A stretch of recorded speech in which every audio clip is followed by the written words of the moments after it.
Good morning, Raptor freaks. Lexi out's here, and the third time's the charm. Microphone doesn't want to cooperate, so I'll go ahead and not use it because sometimes it does that. Sometimes it doesn't want to connect and let me talk through it. So I might as well just use the computer microphone for today. I apologize for any changes that causes as far as quality to the show. Hopefully, it doesn't really hurt the show in any kind of way. All right, guys. So we're reacting to a great win on Saturday night over the Atlanta Hawks, the first game of two games at home against Atlanta, and the Raptors took care of business. To me, it felt like they were very professional at good time, important times during the game, and they got it right to have the effort and the ability as a collective to take care of the Hawks and win this game. The game was actually very impressive because there was a lot of scoring in it, and there was also some defense in it also. Darko said after the game that he loved the way the Raptors played offense in the second quarter, and he loved the way the Raptors played defense in the fourth. But yeah, we would go over the whole game today, the box score, the team stats, all that kind of stuff today, and talk about what you thought about the Atlanta game last night. And also, you can call me if you have the number to the channel. The phone line will be open, even though the microphone's not working. We can still try and make it work. It just means people will have to speak up and be very clear and loud because the mic works better for that. All right, let me check in with y'all's comments on the old chat first. Trevor J's words of wisdom. Everything that God allows to come our way is always with a purpose. He uses even the greatest error and deepest pain to mold us into a better person. You know, things in this world may not be fair. Things in this world may be like evil and messed up. Somebody started an invasion of a country yesterday, which is kind of dubious. The reasoning is probably not on the front up front as far as like right in some ways. There's shadow stuff going on, but in some ways, the thing that figures out in the end is God figures it all out for these people and different people and what should happen in the end. It may seem like some people getting away with stuff, but in the end, they don't trust me. They do not. And those that are working with the creator and protecting the creator's creations and respecting life and respecting humanity, well, they'll get their just desserts and rewards at the end also. So it's not that I believe in heaven and hell totally. It's just that I believe that energy is real, and that if you're a bad energy person, you're putting that out there, you're going to get more of that out there for you. And even if you have a lot of protection and you have a lot of power, doesn't mean you're safe. You're not safe. That one way or another it'll be figured out. One way or another it'll be figured out. I appreciate Trevor J's words of wisdom. Blessing to Jones family and all the Rap Freak family. Yeah, one way or another it'll all get figured out one day. Trust me, it will. And everything's either a blessing or a lesson. You can take it as either one. Even the lessons can be blessings. So realize that. Realize that. Trevor J saying this nice win. I thought I was playing 2K. The game was so fast, very high scoring. It was fun. It was fun. There were a couple of factors that contributed to the game being like that. And one of them was that Carl Lane and the refs didn't want to call any whistles. So the pace of the game was very up tempo. And both of the teams were having a good, easy time scoring to a degree. It's not that their defense was totally bad. In some ways it was. But it's just that both these teams are just going at it and scoring back and forth, a very fast tempo.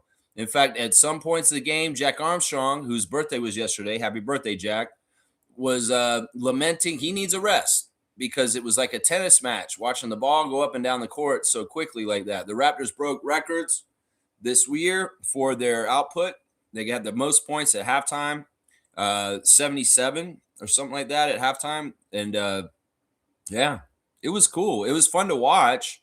It was a very, very entertaining game. I feel like the Raptors were sloppy at times and did look bad at times, but there were also in each of the four quarters periods of times where they seemed very professional, taking care of the ball, and doing things correctly also. So maybe there were a few lapses of messing up and not being totally perfect. But I would say that there was a touchstone to come back to every once in a while. Let's settle down. Let's play the right way. And they did. They did. Another big thing that helped the team win, especially in a marathon race like this, was that they had a lot of different contributors. That, I've said a lot this past week. The team's going to win games in the Raptor games coming up are the team that has the most guys giving winning contributions to the team. And that doesn't necessarily mean all scoring. It can be defense, it can be rebounding, it can be all kinds of different departments. And last night, we had a diversity of contributions from the Raptors as a whole on the roster, and guys that were getting in the game, they were helping out and they were doing their part in little ways to help towards the victory. And that's a big, big part of it right there. So, yeah, lots to talk about with this game. I'm very proud of the guys. They are, this is serious shit. I mean, Philadelphia won again last night too, and they're right there nipping on our heels, a half game behind us still. The other teams lost, and we get a little bit more distance from Orlando and Miami, and Cleveland's a game behind us. We got to be very, very specific and serious about winning these games coming up. Kudos to Darko for having some great, great strategies to win that game last night. Those things are giving your edges and giving you a better chance to win. And one of them was recognizing that they played in New York the night before and they were kind of tired. And the up tempo and the running around like that actually really worked in our favor for the first half of the game. Because in the fourth half, man, did the Hawks run out of gas. And it was a combination of the Raptors playing a really good shutdown defense along with the Atlanta Hawks absolutely hitting a wall with their stamina. So it was a smart game plan to game to, because in some ways the game was theirs to win completely through the game if they really ratcheted up the energy output and ran the Atlanta Hawks off the court. And they did. They ran them off the court. They got really tired by the fourth, and our defense really did a good job and held them to 12 points in the last frame. During the first half, Logical Raptors Fanatic was on the Discord server saying, man, the Raptors got to stop all this scoring. It's crazy. They're letting them score too much. And it's like, I'm not worried about this. In the second half, the scoring will slow down. Well, I wasn't totally right, because in the third, it did continue. But in the fourth, it stopped. It slowed down. And that was when it mattered most, when they put the clamps on them and cinched up like a boa constrictor, even tighter around the Atlanta Hawks offense, and not allowing anything going on in there. Yeah, once again, we found winning combinations of defensive players in the fourth to hold it down. And it was cool because Grady Dick was involved in that last night. And he found success in defense last night, which was awesome. We needed that. We needed that for him. Let's see. Trevor's also saying this. City Edition jersey game has been good so far for the Raptors this season. Yeah, I don't know our record exactly. I think we've had this jersey 3 games now. And I went to one of them. It was a Brooklyn win. And I think we are undefeated in that jersey. I'm pretty sure we are. I'll tell you this, Trevor. I know who loves playing in those jerseys. Brandon Ingram. Brandon Ingram, when he wears that City Edition jersey, woo-wee, that man can play. And last night we saw a whole new plethora of possibilities with Brandon Ingram and what he can do offensively for the Toronto Raptors. I really loved seeing him put the ball on the floor and dribble and attack the rim. There was a section in the first half where he did that a few times, and I was like, whoa, wait a second. Maybe this is what Larry Nance Jr. and Lonzo Ball were talking about this week in that podcast. There's like when Brandon Ingram's really in it and he's going like it can be, he's unstoppable. Nobody can stop him. Yeah, I can see that. And when Brandon went to the basket a couple times to get some dunks, instead of settling for turnaround jumpers or outside threes, that was really cool. Because, oh man, the possibilities that open up more if Brandon wants to be that aggressive and going to the basket are fantastic. In fact, the combo of Scotty and Brandon attacking the rim and going at the closer shots was absolutely devastating to the Hawks last night. And Brandon Ingram was by far, well, not by far, but he was my number one star of the game last night because he was just money. And he was so much fun to watch. Like, he really was dissecting the Atlanta Hawks to a degree with the way he plays and the way he gets his points. And like I said, the new development of him running at the basket. Now, I know he's done this in his career, that he's had these kind of plays in other places, but this is really kind of the first time we've seen him in a Raptors jersey attacking the rim like he did last night. And I'm telling you, this is good news, Raptors fans. This is amazing. First of all, it's showing that he's invested with us to the degree that he doesn't mind going in there and taking some physical contact, going to the basket and dunking it on their heads. And we also saw Brandon have some very key defensive plays for the Raptors last night, a couple blocks at very key moments that were actually really surprising and absolutely awesome and fitting in with the motif of what the Raptors are and who they're supposed to be on defense. So Brandon Ingram, you're earning your Raptors red stripes on defense more and more every game. And I love let's put the ball on the floor and go around these guys and throw it down on them at the rim. Ooh-wee. Weren't those plays nice? Brandon had a really nice highlight reel last night. Let's just put it that way. Between the beautiful turnarounds and the silky smooth shot and then the drives, yeah, he was cool, man. Let's go over his stats exactly. Brandon was 34 minutes, 29 points, which is great points per minute for a lot of usage. 11 of 15 from the field. Yeah, he was zoned in, man. He was zoned in. There's nobody on the Hawks side that can handle Brandon Ingram. No, none of y'all can guard Brandon. None of y'all can guard Brandon. And none of y'all are Defensive Player of the Year candidates like Scotty Barnes, obviously, because none of y'all could do jack shit to Brandon Ingram. I'm telling you right now, 1 for 2 from 3. I'm glad he's not shooting a lot of threes because, honestly, he hasn't shot well from 3, even though he's been so prolific and playing so well. The three's kind of been the weak spot for him. 6 for 6 at the free throw line. The Raptors were fantastic at the free throw line last night. Very, very, very good. They only missed 2 free throws as a team. 9 rebounds for Brandon. There you go. That man's working on that too. He's putting his part in with his long arms to collect the rebounds. In fact, we did very well on rebounding last night. We out-rebounded the Hawks, and we're the more dominant team on the boards. And Brandon Ingram chipping in and getting 9 is helping it. 1 assist, 3 turnovers, 2 steals, 2 blocks, a +8. You look at that. He got 4 stocks, 2 steals, and 2 blocks. Brandon Ingram, scorer. He got 2 steals and 2 blocks. Brandon Ingram, scorer. That's amazing. I love that so much. So, Brandon, man, you want to be a two-way player? You're going to be known as a two-way player if you keep fucking around like this, man, messing around like this. Brandon, you might become known as a two-way player all of a sudden. Seriously, I'm sure Glorilla wouldn't be upset. My second star of the game is Star J. Barrett. Man, we have missed RJ. This dude is so amazing. I love RJ Barrett so much. It is so cool to see him rocking the City Edition himself. It just looks different on him.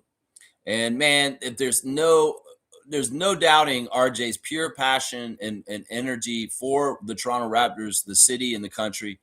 And we see it out there on the court. He lays it all out there. And in some ways, RJ is just the perfect player to play on the Raptors because he just wants to help us win. That's it.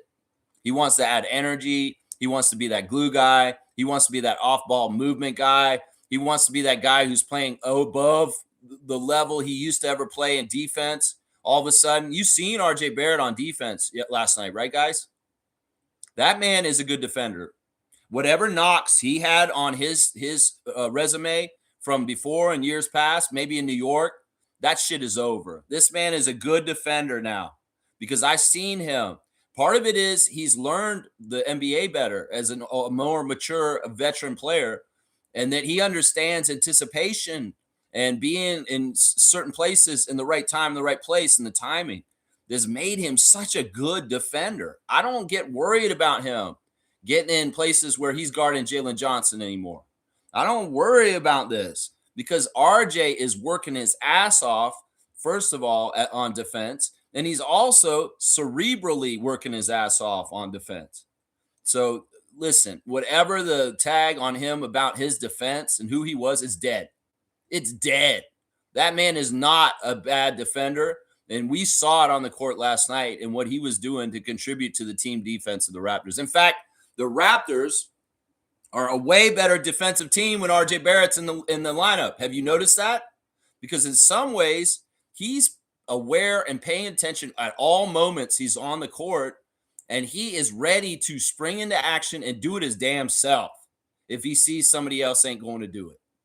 So we gotta start giving him way more credit for the other side of the ball, because he showed defensive chops last night that I was like, wow, look at RJ working on defense. Look at RJ, what he's doing on defense. He's making an impact, y'all.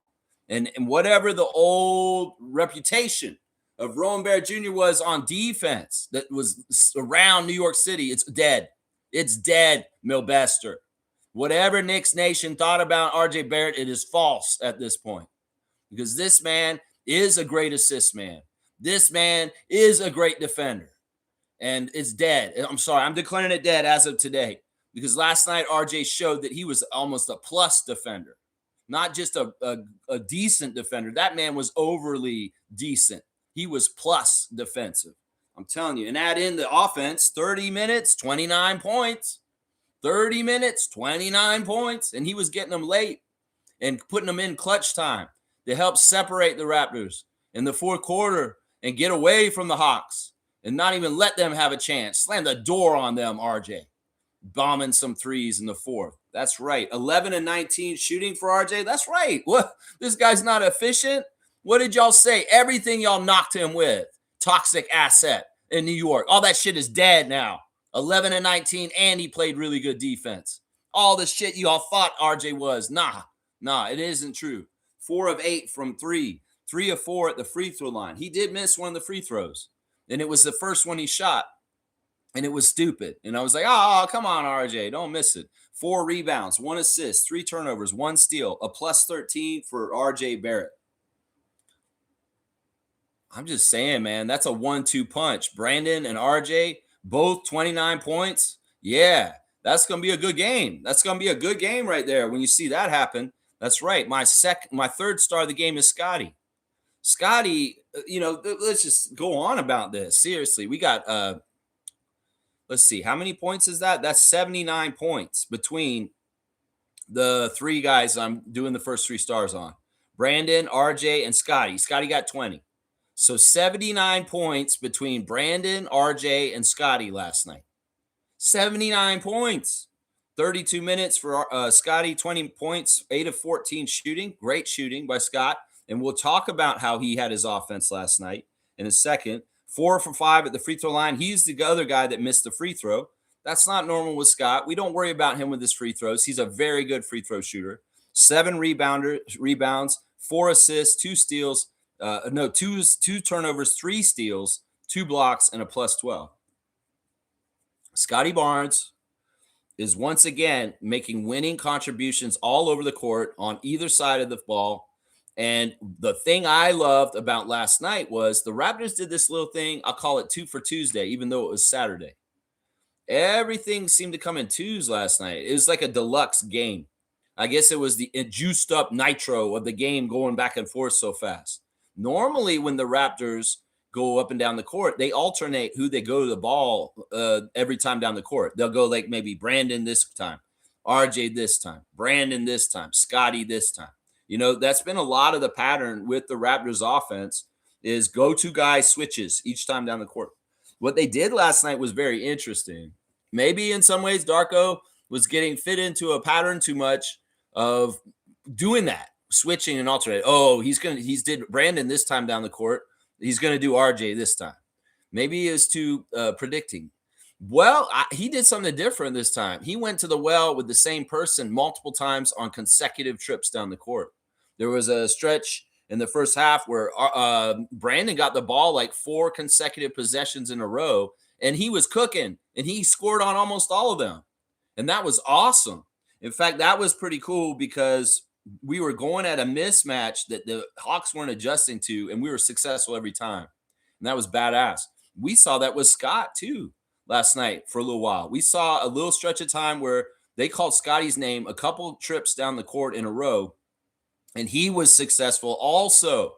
a couple trips in a row. And his work last night that was fun was all around the rim in the paint. He may not want to be a center, but he knows that he can get good scores down near the basket. And we're seeing a different way that Scotty's attacking the lane now. In some ways, he was kind of moving towards this more and more, but now with the confidence and now with the understanding, he's kind of carving out his roots to get to the basket and just get some space and then get room to take his little hook shots, his little bankers, and his little flip shots and like close to the rim stuff, or just get to the rim and just dunk it on their head. There is a lot of evolution happening with Scotty right before our eyes right now. And he's a very powerful player in this league. Very, very powerful player in this league. And I loved the consecutive series of trips down the court where Scotty was a big bully and he took it to them in the mid-range and inside over and over again. And man, he can do that as he wishes. And in some ways, his confidence is growing hugely in this department. And he will be at the point where he's going to be taking it to the biggest and baddest, strongest guys in the league and taking it right to them, right at the rim, because he's going to have no fear at some point. Another thing that happened with Scott last night is because Carl Lane, John Butler, and Sayesh Mehta decided they didn't want to call no fouls last night, is Scotty had to stop complaining. Scotty had to stop looking for the whistle. Scotty had to execute and complete his shots because the refs ain't bailing you out, and just make the damn shots. That's the most important thing, Scott. In the past, in the last couple of years, we see you kind of whine and cry and want the whistle and get the line. Well, if Carl Lane decides we can play old school style where you guys might as well act like there's no refs here and just get out there and go and play physical and allow a lot of stuff, well, you got to read the room. You got to read the whistle. You got to see how they're calling the game from the start, because that will inform you which mode of play you should be in.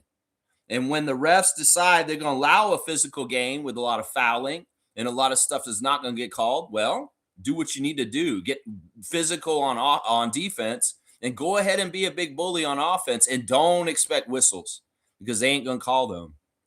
I thought maybe that Carl Lane and then we're going to turn the whistle back on all of a sudden in the fourth quarter and get really ticky-tacky and kind of manipulate the game there. Last, they didn't go overboard with that. There were more calls later in the game, but I don't think it was really to kind of manipulate the game's flow or try and direct anything. They were playing bingo, though, last night, the refs, which was funny. They tried to collect all the different calls last night. We had a travel call. We had a carry. We had a over and back. I was like, is this referee bingo? Is Carl Lane and John Butler and Sayesh, are they trying to do all the calls in one game? Sometimes I wonder if these guys do these kind of things for fun, just to kind of do that. And I thought that some of that shit was ticky-tacky. I mean, the carry on Emmanuel was weird, man. Brandon looks like he's traveling left and right. His dribble's all crazy. And it looked like Scotty kept putting the ball down after he'd already dribbled. So I don't know. Either way, I'm not complaining. I don't want those turnovers. But yeah, it was very interesting the way the refs called the game, and the Raptors need to adjust to how they call it and understand the rules change depending on how the refs are calling it. And you guys can play either way. If you have to play a tighten up game with no fouling because they're very tight with the whistle, so be it. Do that. If they're letting it open, you can do a lot more then. And that's when you should go do a lot more. You can't control whether the refs are going to be tight with the whistle or not. You just got to go with the flow, read the room, and adjust to how they are calling it, because it was a weird game. They were calling it really weird. And because they weren't calling whistles, the game got a good frenetic pace and became a high-scoring game. And it was very entertaining. It was an extremely entertaining game. I thought that the entertainment value of that game last night was high. Very, very, very, very high. Very, very high. Yeah, those big three, man. Wow. Those three dudes right there, they really, and I love that they all could go out and have great games beside each other, and they're not taking away from each other. In some ways, like, look, Scotty and RJ have a great synergy, and they really help each other. They've been looking like Showtime Lakers on fast breaks. And you see how RJ pushes our tempo. In some ways, if our fast break points went down while Barrett was out those 5 weeks, well, it's partly because he drives the ball up the court fast and he hustles up the court fast. And Scotty can look up the court and see RJ moving up the court fast, and he can pinpoint pass it to him, and all of a sudden it's a layup. So there's a lot of that stuff is really, really good. RJ brings a lot back to our team and makes us a better winning team. That's just the pure facts right here. My 4th star of the game almost got a triple-double last night. And he got the chain after the game, too. Sandro Mamukelashvili, 32 minutes off the bench, 13 points, 5 of 10 shooting, 1 of 5 from 3. Wasn't the best from 3. 2 for 2 at the free throw line, 12 rebounds, 8 assists, 1 steal, a plus 27. Yeah, Sandro had a winning effect.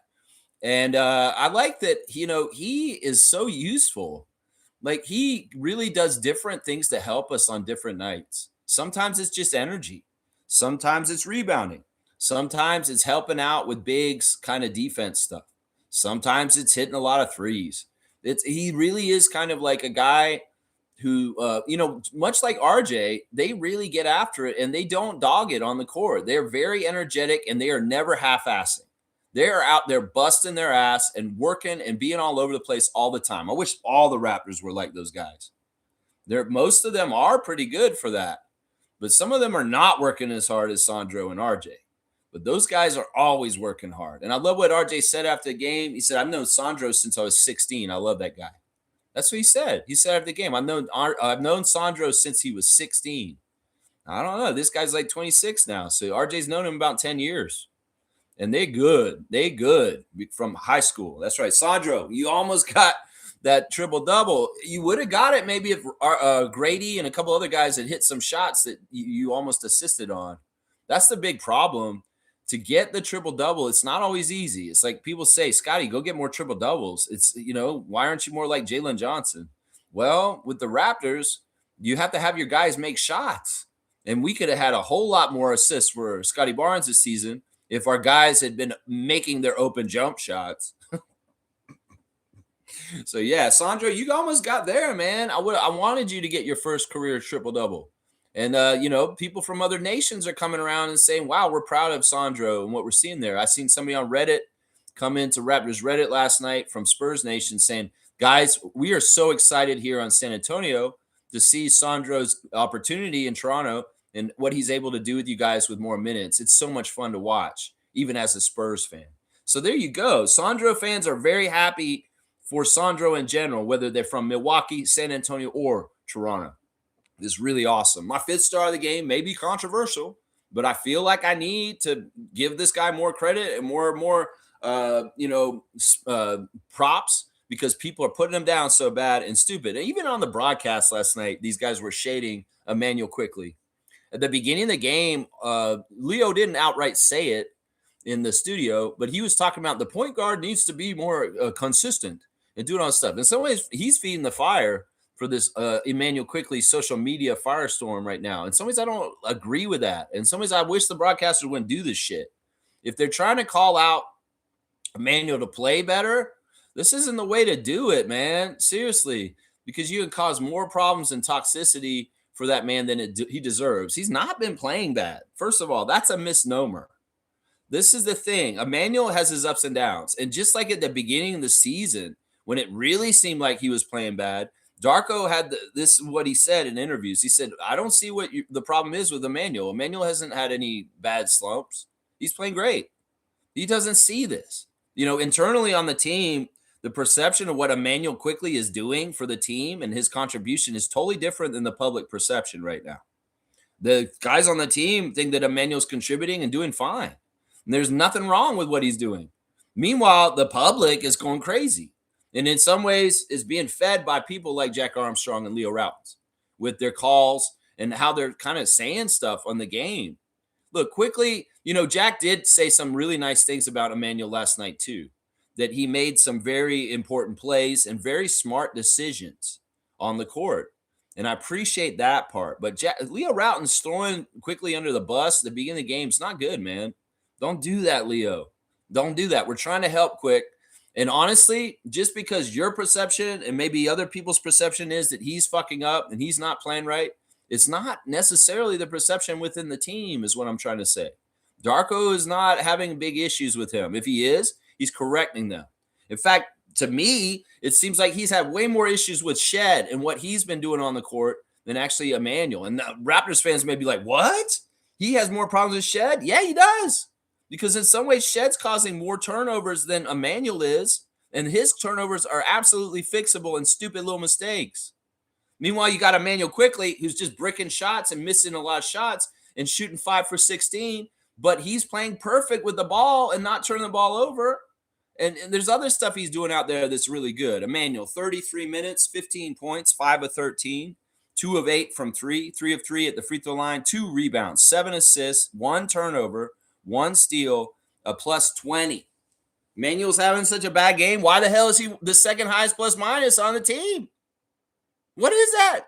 And also, we saw Emmanuel involved in that late games defensive matchup, defensive lineup that was absolutely breaking the game open and absolutely holding them down in the beginning of the fourth quarter, that they didn't score for like the first 6 minutes of the fourth quarter, the Atlanta Hawks. Emmanuel was out there in that lineup with Grady and Scotty doing that work on that. So don't tell me he's a bad defender. Don't tell me he's a bad player, because honestly, you guys have a crazy idea of this, and you got a lot of people are just hearing bullshit from people and just piggybacking on it. I'm telling you right now, Emmanuel's playing fine. And if you ask Darko, he'd be like, you just didn't make some shots. But he's playing excellent for us, is what he would say to you. I'm telling you, man. But yeah, 15 points in 33 minutes. If Leo means that he just wants him to score more, I mean, look, we got all these guys like RJ and Brandon. In some ways, Emmanuel scoring 20 points isn't the most important thing in the world. It isn't. Trust me. So yeah, those are my 5 stars of the game. I could give some honorable mentions out. Let's recognize Grady Dick, I guess, because off the bench he had solid minutes and he contributed to the winning. He chipped in his little contributions to add up to the W. So Grady, hold your head up high. 7 points for Grady in 15 minutes, 2 of 5 from the field. He made a 3, 1 of 2. It was so glorious to see Grady Dick make a 3. 2 for 2 at the free throw line also. 6 rebounds for Grady. 6 rebounds. Grady was hitting the boards. 1 turnover for Grady and 1 steal, a plus 9. Yeah, I thought that Grady was a solid contributor in his time out there. And once again, he was a part of that defensive stand in the fourth, and that will do a lot of good confidence for him. He was involved in meaningful basketball last night, and he helped us win. So congratulations, Grady. That's a good job. The 5th starter, Colin Murray-Boyles, he had a weird game last night, but he was okay. 6 points in 26 minutes, 3 of 5 from the field, 3 rebounds for Colin, 2 assists, 1 turnover, and 2 blocks, and he was even on his plus minus. Not a super huge game. I think that in some ways, sometimes Colin does look like a rookie and very green and not necessarily understanding what to do out there all the time. And, he's going to have his ups and downs as a young player in his first year in the NBA. So, yeah, he contributed a little bit. Mo Bamba did get in the game. Everybody's wondering, was Mo Bamba going to get in the game? Well, he did. He got into garbage time, and we saw him run around a little bit. He took 2 shots and missed them. They were point-blank bunnies right near the basket, and he missed them. And once again, just because everybody has an idealized idea of who Mo Bamba is and what he could do for the team doesn't mean he's going to be able to do that in realistic parameters. You could play Mo Bamba on your 2K and think, oh, he's so good. Why aren't we playing him more? Well, that's because that's a video game, and the real world is different. So it's like anybody who's thinking we should be playing Mo Bamba more just because I know he's good because he's on my 2K. You're stupid. You're stupid. Come on now. In some ways, Mo Bamba has to learn, and he's getting put out there at the comfort level of Darko. And I don't think that it was a big deal that we didn't play him because, honestly, the Raptors outmuscled and outsized the Hawks, who are overall a bigger, longer team than us last night. We absolutely bullied them and controlled the boards last night. Was it absolutely necessary to Mo Bamba? Nope. No, it wasn't. In some ways, once again, Mo Bamba is insurance. He's not necessarily a full rotation player that's going to come out and help us. He's insurance. It's like maybe we get in situations like we did earlier in the season when we're getting dominated by somebody, a big that's doing stuff. Then we go get Mo Bamba and we bring him out when we are in trouble because he can help with that then. In some ways, it's like the usage of Mo Bamba is going to be not to everybody's liking, I'm sure. And if there's a lot of Raptors Nation all upset that he didn't play more last night, we won. So what the fuck is your problem? What is your problem? O'Shea only got 4 minutes yesterday. He barely played. He came in near garbage time near the end of the game. They just didn't want to use him in this one. One steal for O'Shea, and that's pretty much it. Jamal Shed, he gets another, I would say he gets an honorable mention. 14 minutes for Jamal, 10 points on 3 of 7 shooting, 2 of 5 from 3, and he had 2 of 2 at the free throw line, 1 rebound, 4 assists, 3 turnovers, 0 on plus minus. He was even. You know, Shed looked like he hit his hand at one point in the game last night, but he was being stubborn. It looked like he really hurt it. And he was like, no, I don't want to come out. I mean, that's how competitive this team is. He's like, he doesn't want to come out because in some ways he knows, you know, somebody else is going to get his minutes and he needs to take his minutes when he gets them. So in some ways, I don't like that. It's like, look, Shed, if you're really hurt and you're playing one-handed, come out of the game. We've got depth. And in some ways, we don't want to overwork you for the season. But I guess in some ways, by the end of the game, Darko had limited him. Only 14 minutes in the game. That's interesting. Of course, Emmanuel got 33. So Shed is a great player for hitting a couple of those threes that he hit over in the side there. When they leave him open, you know, he is good money from those shots. But yeah, I was wondering about his hand, and I'm wondering if there will be any news on his hand as far as injury. I hope he doesn't miss any time. I hope it was just something just in that moment, and it's fine. But he did look like he was holding it for a good 5 minutes after the incident happened. And it looked like he was still holding it and having problems with it during the game. In fact, it was to the point where he wouldn't bring the ball up the court. He'd give the ball to Scott because he wasn't wanting to handle the ball at that point. Very interesting. And maybe his limited minutes reflect that he was dealing with a problem with his hand. Jacoby Walter came out and he contributed also to the win. 17 minutes, 5 points, 1 of 2 from the field, including a 3. 2 of 2 from the free throw line, 2 rebounds, 1 assist, 0 turnovers, a +1.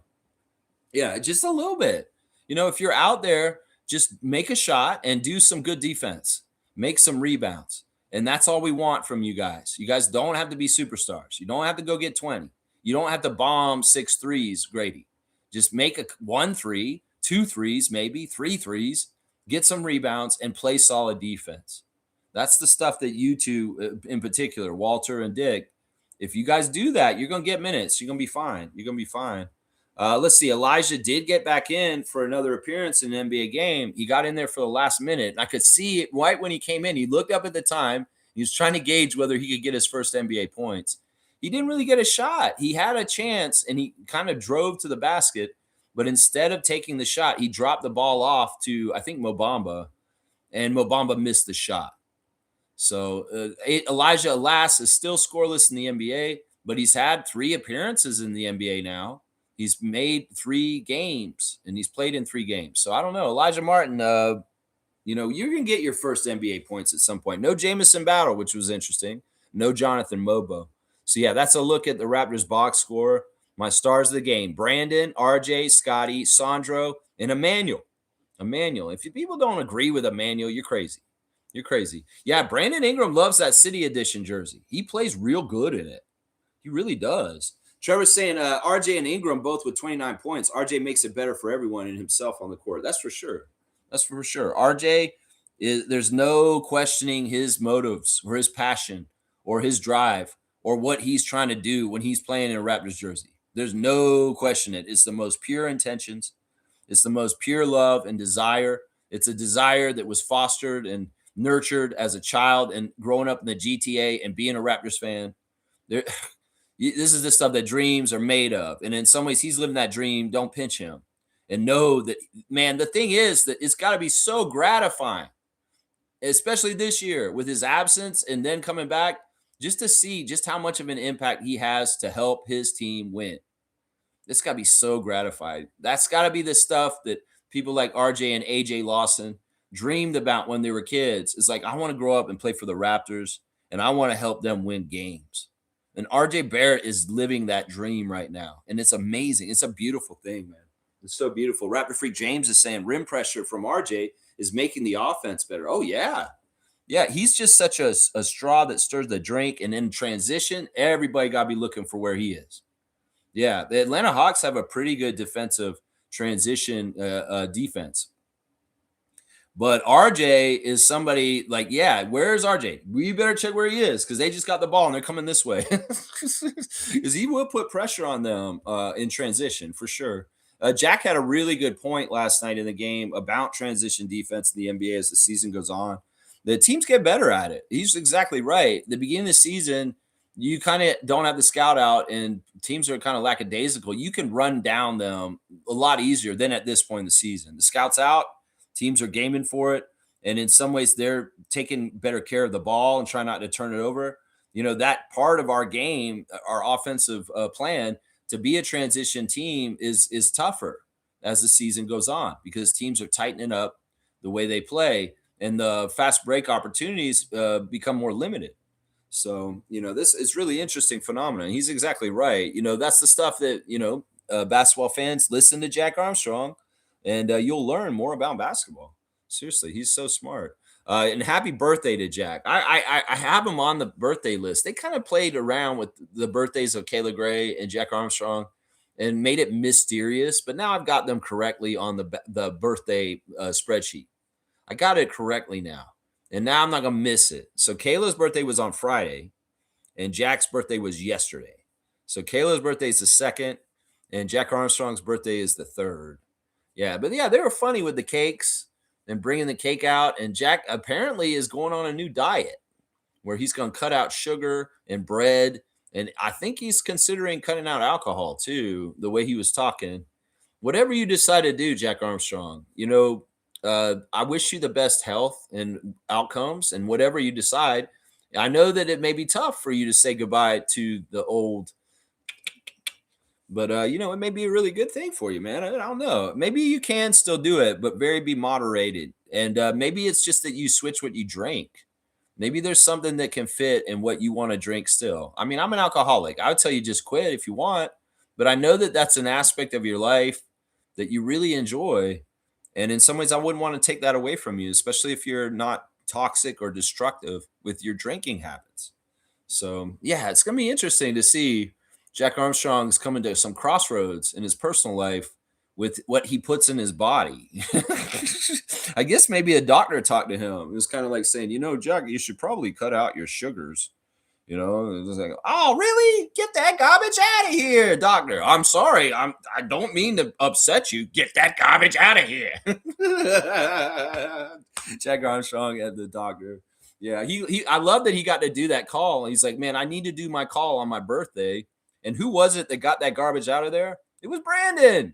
Brandon got the call on the get that garbage out of here. You got to love that, man. He's not one of the prime suspects to get the block shot. But yeah, you gotta love that. Brandon Ingram get that garbage out of there call last night. That was awesome, man. Isaac's saying, let's go. He's got the starting 5 of Lex. That's right. That's right. Convincing dub. You like that, Seymour? Convincing dub. You want to call me 4 quarters Sunday morning? Let's see what you got to say if you want to call me today. Yeah, convincing. I would say that too. These guys ain't playing around. Scotty's New Year's resolution is to win. He said that straight up. What's your New Year's resolution, Scotty? I want to win more in 2026. That's what he's coming to do. Well, we get the opportunity to sweep the Hawks tomorrow when we play them once again in another match. And Jack's just can't wait for this. He's like, man, I can't wait for Monday to see them play some more. This is so fun from last night. I agree. And if we beat the Hawks tomorrow, we'll have swept them. And what were they saying about the Hawks last summer? The Hawks are one of the top new East teams. They've added so much with Porzingis and Kennard and Nickel. They're going to be a top team in the East. And everybody's ranking them above us. I said, fuck that. They're not better than us. And I'm right. Once again, the Raptor Freak is right and mainstream NBA is wrong. And about the Hawks and their placement in the Eastern Conference compared to the Raptors, I was absolutely right last summer. I said, I don't believe this shit. Shams has relatives in the front office of the Atlanta Hawks, so he's going to pump them up. He's going to juice them and his bullshit that he posts. He's going, oh, the Hawks are going to be so good this year. They're going to make a leap in the East. Okay, sure. I'll believe it when I see it. They still got a man named Trae Young running around for them like a little diminutive gnome. And nah. He looks sad, though, man. He was on the bench with some weird Unabomber glasses, kind of chilling over in the corner. And he seemed like he was kind of not totally interested. In some ways, it seemed like he was hating on his own team. It's like they showed at the end of the game, Jalen Johnson, a free throw line, missing a free throw. And then they flashed to Trae Young at the end of the bench. He was smiling. I was like, wait, whoa, what's going on here? Is the marriage between the Hawks and the Trae Young pretty much over? I mean, it's like the writing's on the wall. Like Fred VanVleet said when Toronto, when he knew that it was kind of getting near the end. Trae Young's probably near the end there with Atlanta. And in some ways, what is his incentive to be a franchise leader like he was before for them for so long now? In some ways, if he knows this is last year there and he's definitely going to be gone. Yeah, that was really weird. And right after the game, him and Scotty had a weird interaction right at the end. I think that Trae has the same representation as Scott. And that's part of the reason why he talked to him. Also, we know Jacoby Walter is very close with Trae Young because he was a mentor to him growing up. And he came around and helped him. So there's connections with Trae Young and the Raptors for sure, some of the players. But we don't want him on our team. No, we don't. Because I think it is true. When Trae Young plays, the Atlanta Hawks lose way more. And he is definitely getting exposed for that. In some ways, that's probably why he feels so weird, sitting there with his Unabomber glasses, watching the game like that. It's like, man, maybe it's like, dude, I've been exposed. I've been in the NBA for so long, and everybody like kissed my ass, and I was an all-star, and I was all this and all that. But now at this point, everybody's saying I'm not a net positive. I'm actually hurting teams when I'm on them. Yeah, I've been saying this for years. I've been saying this year, the truth hits everybody, Sting. That's right. The truth hits everybody. That's just how it is. I mean, that's just how it is, Trae Young. I'm sorry, guy.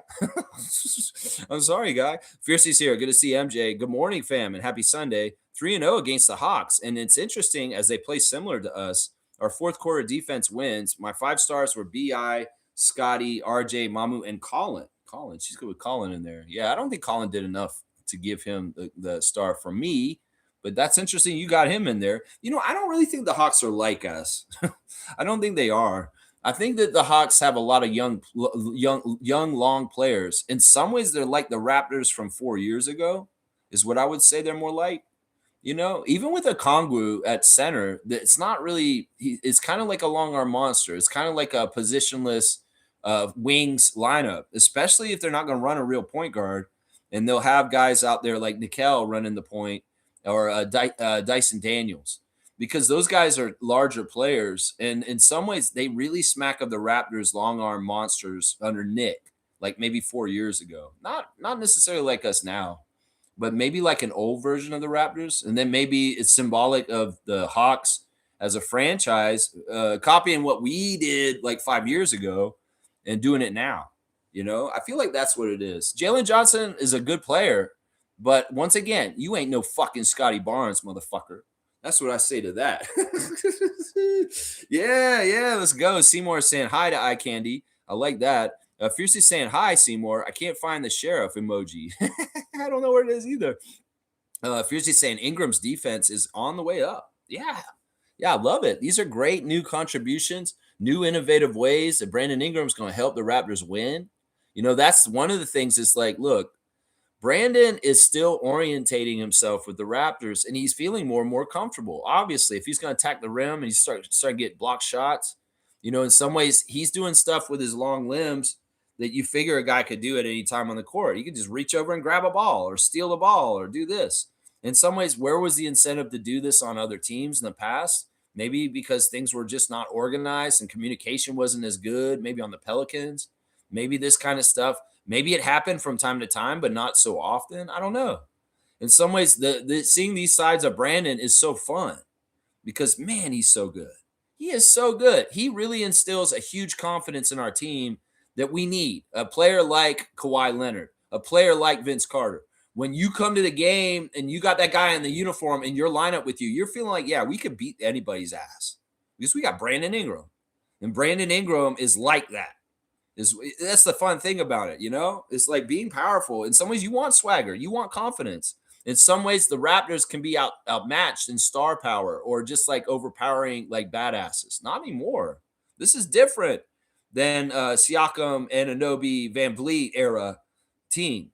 This is different. We've got dominant players that do dominant things in different areas that absolutely can take the game over and win for us in different ways. And I'm including RJ in this too, not just Scott and Brandon. As far as these guys are dominant players. These are players that can try and go do this against the will of the other team. And this is good in high pressure playoff situations and when things really tighten up. You want a player like Brandon that's zeroed in and making those turnarounds like that. You want a player like Scott that will throw his weight around and take the physical tax and go at the basket and make sure that basket goes in. There was one basket that Scotty made last night where he was not to be denied.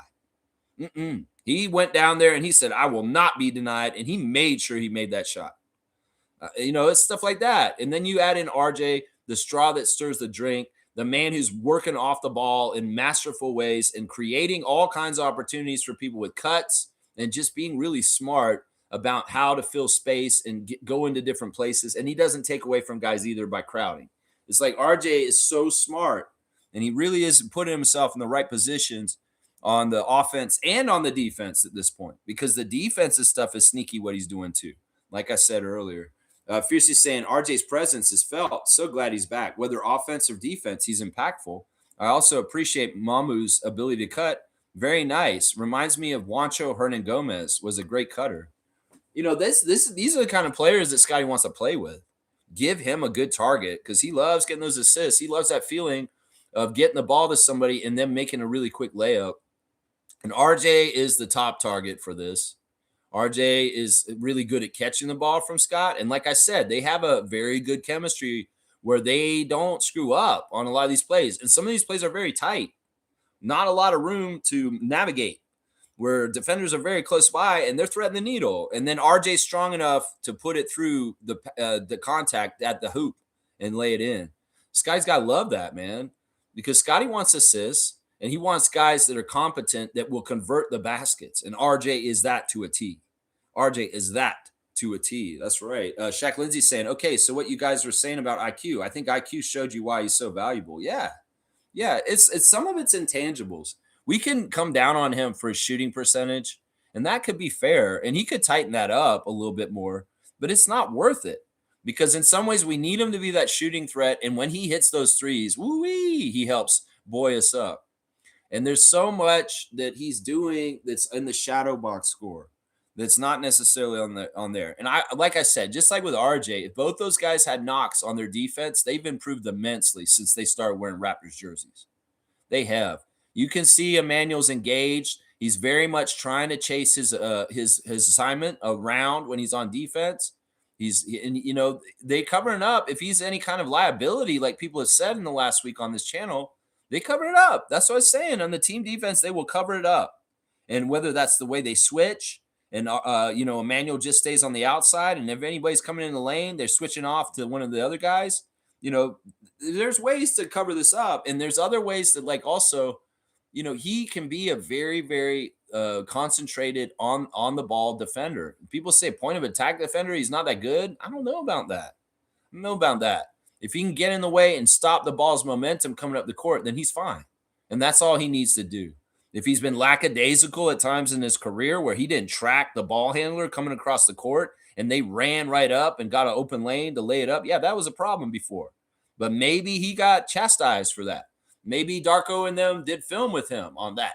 And all of a sudden he's making sure, and, along with his teammates, that this shit ain't happening no more. That kind of stuff ain't happening no more. That's right. Fiercey's got IQ on blast. That's right. Support your dude, IQ. He's badass. And I love you, IQ. You keep doing what you're doing, man. We have a very good starting point guard, somebody that is continuing to grow, and he's going to have his ups and downs, and we need to ride with him. Would you rather ride with the ups and downs of Emmanuel Quickley or Gary Trent Jr.? Ask yourself that, Raptors fans. Fiercey's saying this. If I have 7 stars, I had IQ and shed. Okay. Shaq Lindsay saying no center ain't no thing for the thing. Colin Murray-Boyles is a defensive juggernaut. Yeah. Oh darn, juggernaut. Marvel. Laugh out loud. Oh yeah. You threw 2 guys in there, Ben Grimm, and then that big weird guy that runs through walls like the Kool-Aid man. Yeah, juggernaut. what I'm going to say, hang on, I want to say this real quick, is that Colin started at center, and I wasn't totally into that decision in some ways, but it was okay in the end. In some ways, Scotty out there makes it all right. All right, we got to have the infamous Six is on the line today. Good morning, infamous. Good morning, Lex. Infamous Six. Let's get ready. Let's go. All right, sir. What would you like to talk about this morning? Okay, very, very simple. I remember saying to you that I look at the games in 20 game intervals. So according to my 20-game interval steps, we played our first 20 games were 16-6 in our first 20 games. 16. Wait, is the mathing there? No. Wait a minute. 16-4. Yeah, 16-4. My bad. We're 16-4. So we have, I believe, according to the math, I think we have around 6 more games left for the next 20. Okay. For the next 20. In the first 40 games. Correct. Okay. Correct. So we're looking good. We're looking very good. Somebody was saying last night that in some ways they don't look at the season until we flip over to the new year, and that's when the team should have their identity kind of solidified. I think it was Stillman. Stillman was saying this on the Discord last night. He looks at it when the calendar flips in the new year, that NBA teams should have kind of formalized their identity as a team and for the season, and kind of be like really fine-tuning and working, and not so much discovery about who they are, you know? Correct. And NBA Chef said something similar to that too. NBA Chef said that the season doesn't really start until basically after Christmas. When guys start getting it together. But I want to talk about Ingram. Okay. The thing that really impressed me about Ingram had an extra pep in his step last night. Yeah. And it wasn't necessarily the offense didn't impress me at all. I'm like, we kind of get accustomed to what Ingram brings on the offensive end, but it's on the defensive end, the extra stuff that I was very impressed with. That's the stuff that impressed me. Yeah, was the rebounding, the assists, the taking it to the hoop, and this shows you, all Raptor fans, this shows you that Darko is a great coach, because remember, Darko is a development coach. Almost every player, to a certain degree, under Darko has developed, because even Jakob Perl said that Darko has expanded his game. Everybody has said that Darko has expanded his game. And to take a player like Ingram, who's close to a veteran almost. He's established. Established player. Yeah. Right? And to see the stuff that we're seeing from him is stuff that was never shown in the other places that he's been in. What do you have to say about that, sir? I mean, I can't say for sure that it's totally new, because I'll bet you he did do some of this stuff for the Pelicans. I just don't know how frequent. And the other thing, I think your point is right. I think that there is a new kind of layers of developing with Brandon, even at this 10th year in the league with Darko, because in some ways, that's all Darko can do is give suggestions and kind of be like, why don't you do this a little bit differently? And then maybe you'll get this kind of advantage or new kind of wrinkle to your game. And the thing for me is I think that Brandon you're moving around really crazy. I think I'm sorry. It's all right. I think the thing about it with Brandon is that he's been so relied on for scoring in the past in different ways that he doesn't really get known for any of this defensive stuff. And I think it's really cool. I think it's pretty cool to him personally that maybe he gets to do more of this, and it's kind of fun, because it's I feel like I'm doing more on the other side of the ball than most of my career. And, that's a cool kind of it keeps things fresh. It keeps things kind of more I'm excited. I want to go and play some more because I'm getting blocks and I'm doing this and, that kind of stuff. Yeah, and you know what it is too, Lex? Maybe he wasn't asked to do those things when he was with the other team as well. Yeah. Those are things that were not asked of him to do. Yeah. They just say, okay, just be the offensive guy, just get the baskets, and that's it. Yeah. Yeah, that's totally. Who knows? I don't know exactly. I can't say for sure, because I didn't watch the Pelicans really, really closely the years that he was there. So I couldn't know for sure. Pelicans fans probably could answer all this, and maybe they'd be thinking, "Oh, you guys are crazy. He was doing this for us too down there too. You guys are crazy." Well, I watched the Pelicans game, and I did watch him when he was with the Lakers too. And some of the stuff I'm mostly talking about the expansion in this game. The passing was there, but I'm talking about the block shots, the extra effort on defense. Those were the things that I didn't see when he was with the Pelicans or the Lakers. Yeah. Well, the stuff with the Lakers, he was just such a tadpole there as far as like just too young, and his body hadn't totally matured to the right place for him to be a fully realized kind of player, established player. So I don't really count a lot of the stuff in the Lakers because that really is baby Ingram. And the time in the Pelicans it's really kind of in the last couple of years we'd have to look at. But the organization of the Pelicans was having trouble just having basic communication. So how would they get to the level of like really fine tuning things and saying, you know what, we got to this point of building that we need you to start doing more on defense in certain ways. Maybe Willie Green said this kind of stuff to him at some point, but in some ways, maybe because the Pelicans were such disarray and kind of just all over the place in the years he was there, it just wasn't like establishing or there wasn't kind of a time where he could just kind of get a rhythm of doing this all the time because of the chaos of that franchise. I don't know, Correct. Now let's move on to RJ. Shout out to Jack Armstrong. Yeah. We got to give him a round of applause for calling out the haters. Yeah. On live television. Yeah, he did. I was shocked when he said that.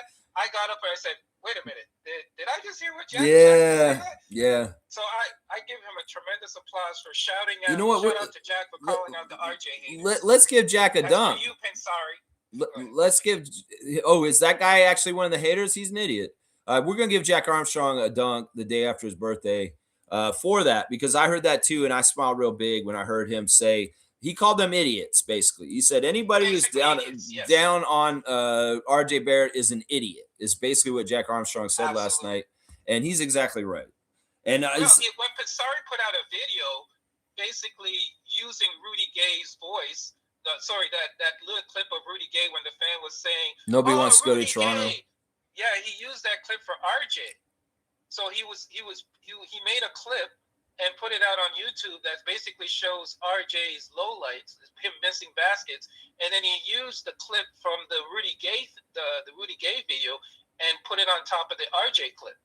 This guy is not a Raptors fan. This guy is really insidious and stuff. Anybody who's watching Penn State basketball, you guys got to stop, seriously, because this guy is, first of all, I don't think that he knows basketball that well. Everybody's saying he knows basketball and he goes over highlights and shit like that. Fuck that. First of all, he should be disqualified immediately if he's doing content like that. In some ways, I wish he hadn't brought him up. In some ways, I really don't like talking about him. And it is what it is. That content right there just sounds like propaganda bullshit. And absolutely. Yeah, and like honestly, if you are not running with RJ, if you're not with RJ and what you're doing on the Raptors, get the fuck out of the car. You're not a real Raptors fan. You need to fuck off, is what I'm going to say to people that are like that.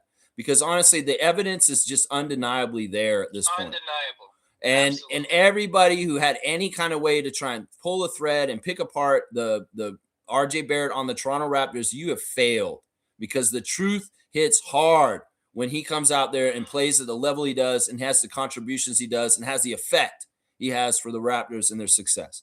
So it's like, you know what? Go ahead.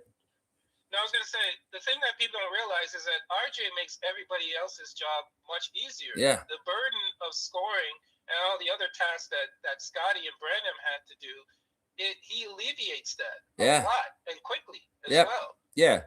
No, specifically with Emmanuel, they have a lot of time together. So you notice like when Emmanuel's doing stuff at the top of the key, RJ's often a beneficiary of him getting the ball to him because they have a lot of chemistry and he knows how to get the ball to him. He knows his spots. So there's a lot of built up history and knowledge from the Knicks with Quickly and Barrett that we definitely want to tap into.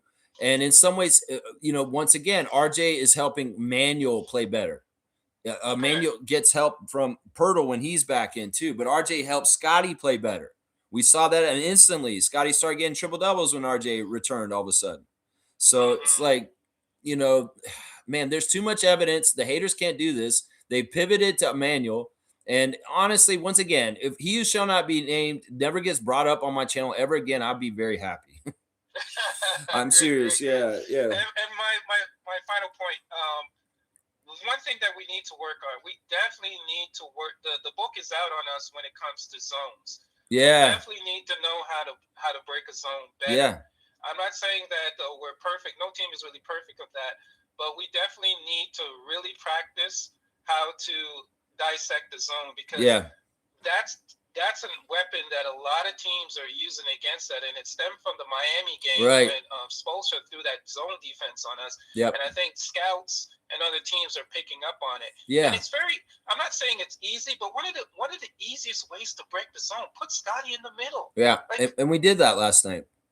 Yeah. Put Scotty in the middle. This is honestly a weirdly good problem to have in some ways, like, because the zone is easy to beat. It's weird. It's like it's just something that's been effective against us because of our offensive schemes and us maybe being a little stubborn to what we're supposed to do. And then the zone's very effective to flatten it out. But when we go off script, when we recognize that it's happening, because this is something that Darko and the coaches can easily adjust, and maybe they're not even, I don't know, they should have been adjusting to it quicker because it was utilized against us in some of the losses very effectively. But also, it can be fixed pretty easily, and these guys just need to recognize it and do the right protocol when they do see it employed. And you're exactly right. And we did see that with Scott going to the middle and working from there is really the big zone buster. So, but I'd say if that's one of our biggest problems, if that's one of the biggest weapons the other team's scouting and using against us, we can fix this. And we can, because this is what this league is. It's adjustments on top of adjustments on top of adjustments. On top of adjustments, correct. And when, we see players struggle like Jacoby and Grady this year, part of it is because there's been adjustments on them as players, and they have to work through the adjustments, to make the adjustments, to pass the adjustments, to get back to success. Right. So, and if Lex, this is my final thing. If I can go on a little bit of a rant with your permission, again, sure. The words that are being said are my opinion, not a reflection of Lex or the channel. Or the Toronto Raptors. Or the Toronto Raptors. I'm going to speak directly in code, but anybody out there who understands or intelligent can decipher what I'm saying.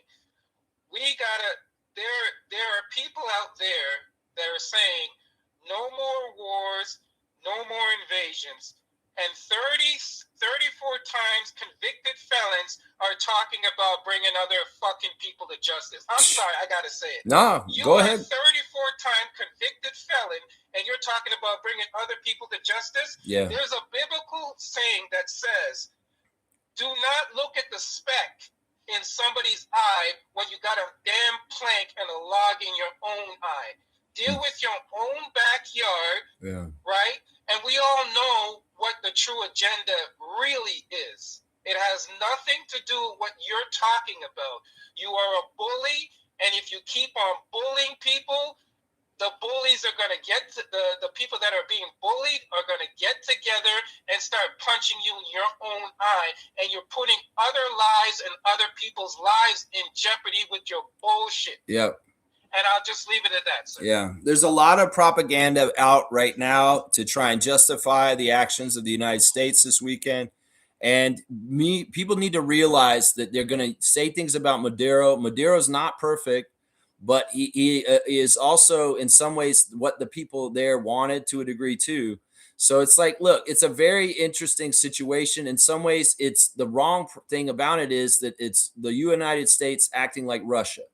And that is a problem right there, because the Russians, they don't have respect for international law and sovereignty.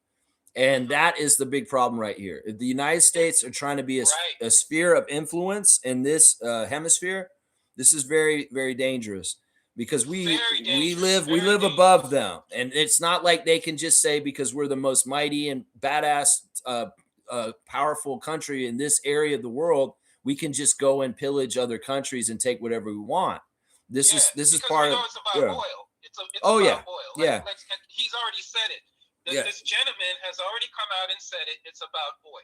Yeah. They want to control. They want to control. Yeah, and it's interesting why he wants to do it. He doesn't want more of that Venezuelan oil out, is what it is. Because what's happening is there's a lot of oil in the world right now, and in some ways, oil prices have been dropping, and that's not good for American oil. So basically, what Trump wants to do is he wants to limit the amount of Venezuelan oil coming out because they just recently discovered in the last 10 years that Venezuela has more oil reserves than Saudi Arabia, that they have a bigger oil reserve underneath the ground, and that's why we're there. Don't get it twisted. It's the same reason, right? That's why they're there. The same thing as far as like Iraq, same kind of stuff. Afghanistan. There's other reasons than the reason they're telling people, and that's the messed up thing. But in some ways, part of it is to control barrels and oil and how much they're priced right now is why they're doing this. So, well, let's just want to land on a good note. Sure. Shout out to all the Raptors. They've been doing very well. And people, just stay alert, pay attention. Yeah. Do not fall for the BS and the propaganda. And I love you, Lex. I love you too, man. Family. And let's keep up the good work. And let's go Raptors. That's right, baby. Yeah. Woo! I think that message is exactly right by Infamous there, as far as like we need to stay vigilant, informed, and ready, because this world is changing rapidly this year, and in some ways we don't want to be left behind or not keep up with what's changing, because some of this could be very, very bad, and we need to understand as people that we have more power than they want us to believe, and we can change things in some ways. Even if it seems like a dictatorship's going on in the United States right now, we can change things. So don't lose hope, stay together, and stay vigilant and stay informed. Yeah, and let's go Raptors. That's right. Let's go Raptors. That's right. Let's see. Kaloy's saying almost Atlanta sweep alert. That's right. Get the brooms out tomorrow. Hopefully, we can sweep the Atlanta Hawks just like we swept the Cleveland Cavaliers. And those were two teams that were supposed to be above us in the Eastern Conference. Nope. They're not. They are not above us. That's right. Dark horse on my ass. That's right. Kaloy. Stargate saying, what the fuck is wrong with people? This team is 21-15, 6 games over 500. They have dominated the Hawks, the Heat, and a team that some experts as one of the favorites to come out the East in the Cavs. That's right. I don't know. In some ways, they don't want to look at the truth. They want to have their own narratives. Once again, there's people out there that just want to cause problems and dissension by pointing out little things, and they see the success and they try even harder. So seriously, fans of the Raptors, be a fan first. Don't be a critic. And don't buy into this whole behavior that's being put around all over the place and think that that's the cool thing to do or the way to be. No, it's not. Trust me. It's not. Be with your team. Be a real one for them. That's what I'm saying. Neil's checking in. Good to see Neil.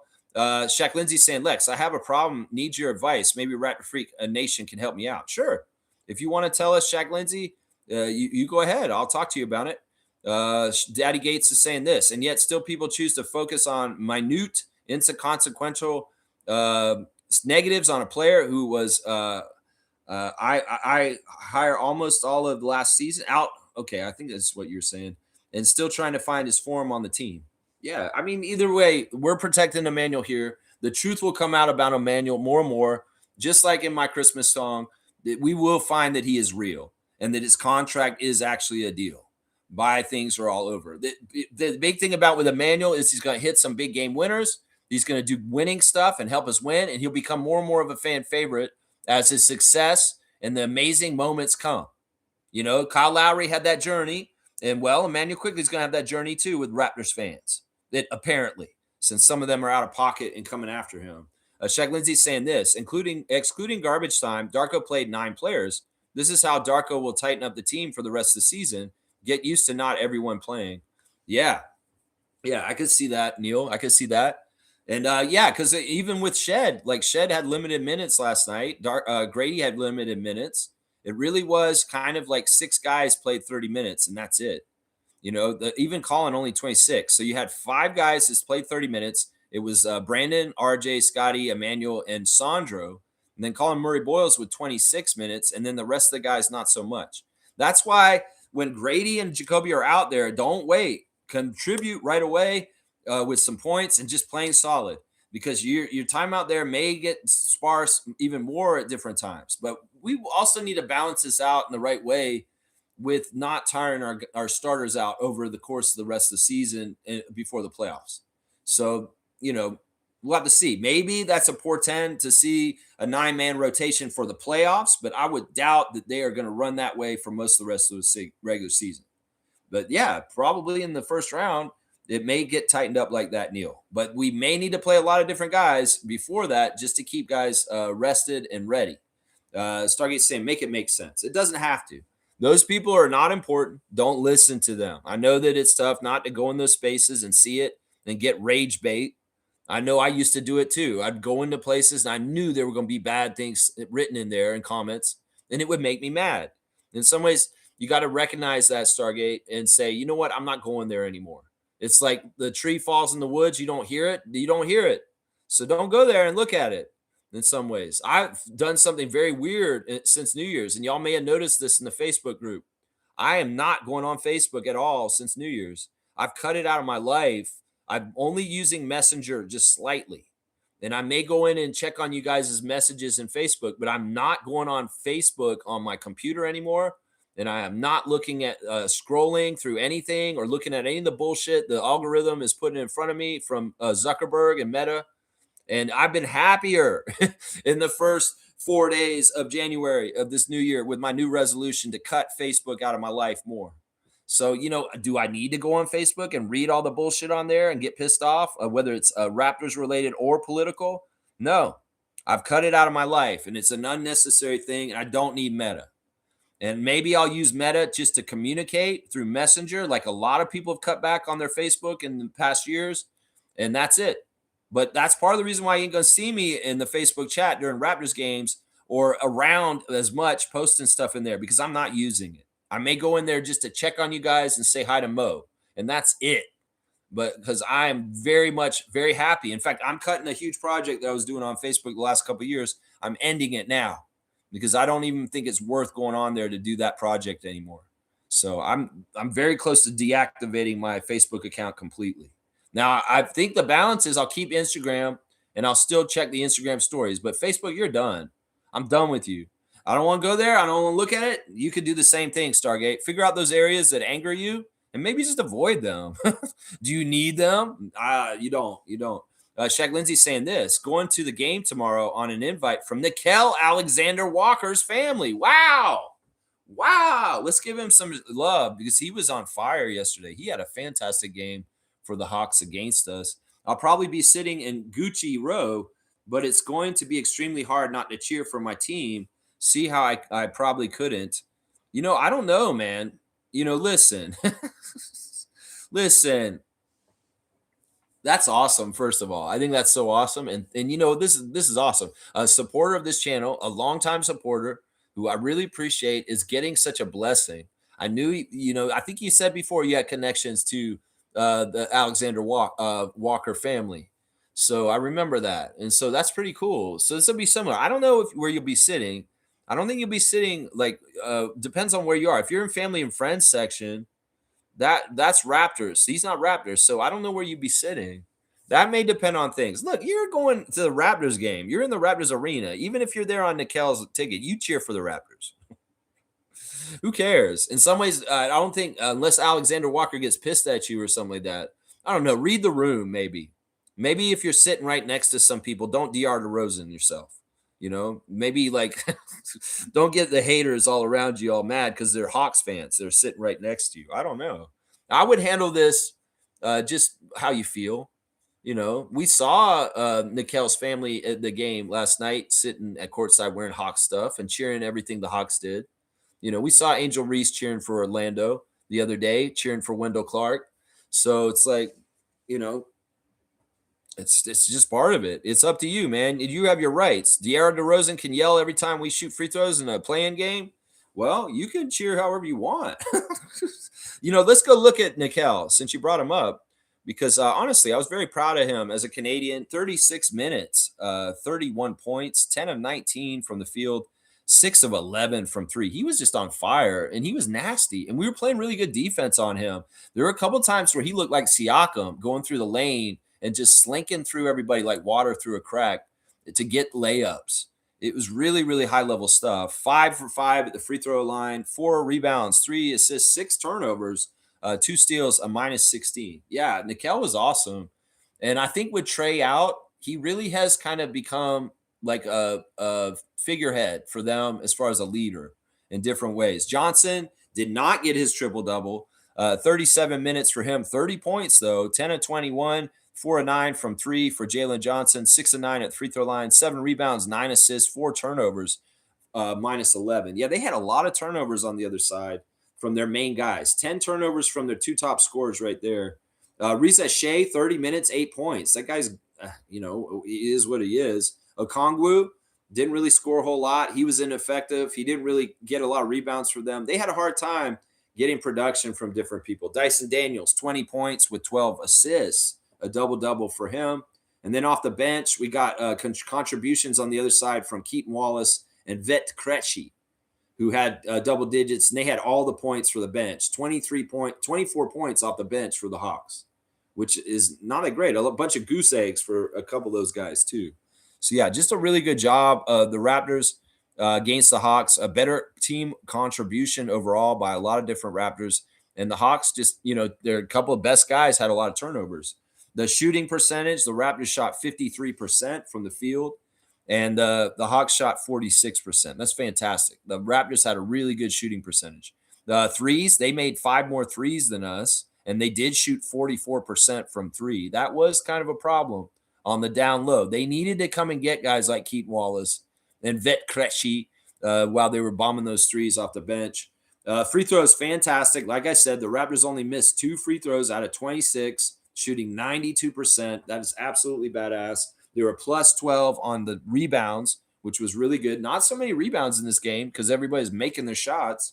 Assist to turnover ratio, big thing here. They were 2-1 with 32 assists and 16 turnovers, and we were 2-1 also, 28-14. So very mirroring there. We had 9 blocks in the game last night. That's a pretty cool stat. We don't normally get that many blocks. In fast break, they actually beat us in fast break, but the points in the paint, woo-wee, 60 points in the paint to their 46. Yeah, Raptors dominated them in a couple different ways last night. On the boards, in the paint, and shooting-wise. Definitely. Yeah. So see how I probably couldn't afford these seats, damn it. You should just go and enjoy yourself. If you have to be a Hawks fan for tomorrow just because you're on Alexander Walker's ticket, so be it. It's just for one day. And you can keep your fingers crossed behind your back while you're doing it. You'll be all right. This is your problem. You have good problems. Let's just put it that way. If this is your problem, you have very good problems, Shaq Lindsay. Stargate is saying this. I have a trade proposal. Can we trade all these fans who are putting down IQ to the Hawks fan base for some fried chicken, collard greens, and a piece of macaroni pie? Man, I wish these weird-ass trades could happen like this. Seriously, we could trade some media people. We could trade some fan nation. That'd be awesome. How do you even do that? I don't know how you do that. Cream's here. Good to see Cream Thomas. Last year's dunk champion, co-dunk champion with Isaac Campbell. Toronto's offense has been significantly better with RJ Barrett in the lineup, both in scoring efficiency and results. In his absence, the Raptors' offensive rating and performance fell sharply. Yeah, it's like you copied and pasted that. No, this is true. This is very true, and that's why I'm so glad to have him back because he makes the offensive ecosystem of the Raptors so much more healthier. So much more healthier. He really is a straw that stirs the drink, and he just makes everybody better. And it's great because he does it without even having to have the ball. That's the other thing that's just so amazing about him. In some ways, the stuff he's doing for us now is the stuff New York always dreamed he would do for them. And that's part of the reason why the hate is coming this way, guys. I'm telling you right now. Fiercely saying this, Shaq Lindsay, this is great. If you're seated with Nikel's family, good luck with your reactions or pretend to cheer both teams. Alternate your claps. I don't know. You could also just sit there like Masai did and not make any reactions to nothing. Masai Ujiri at the front row for that Miami game in the last 2 weeks. He didn't react at all when the Raptors did good things. His son was cheering, but Masai was very stoic. And, well, maybe you just have to do that. Just be an observer and take it all in. Maybe you can't yell the defense chants like the Raptor freak. would if he was sitting in that seat up close like I would. If I was there on their ticket, I probably would do what I do anyway. And I'd be like, yeah, you knew who I was and what I was going to do. It's like, you knew who I was. What did you think I was going to do? I'm a Raptors freak. What, you thought I was going to come in Hawks gear and start rooting for y'all? No. And I know Shaq Lindsey's a true Raptor freak, so he has some decisions to make. I would say, the easiest thing to do is just go neutral and go stoic if you have to. If it's really a big deal. In some ways, you could be joking about it and say, guys, I love Nickel. I love you guys, and I appreciate coming to the game on this. But the Raptors, I really care about them a lot. I'm going to cheer for them. Oh, no, you can't come in then. You're not coming in then. I don't know. I don't know how it would be for Shaq Lindsey.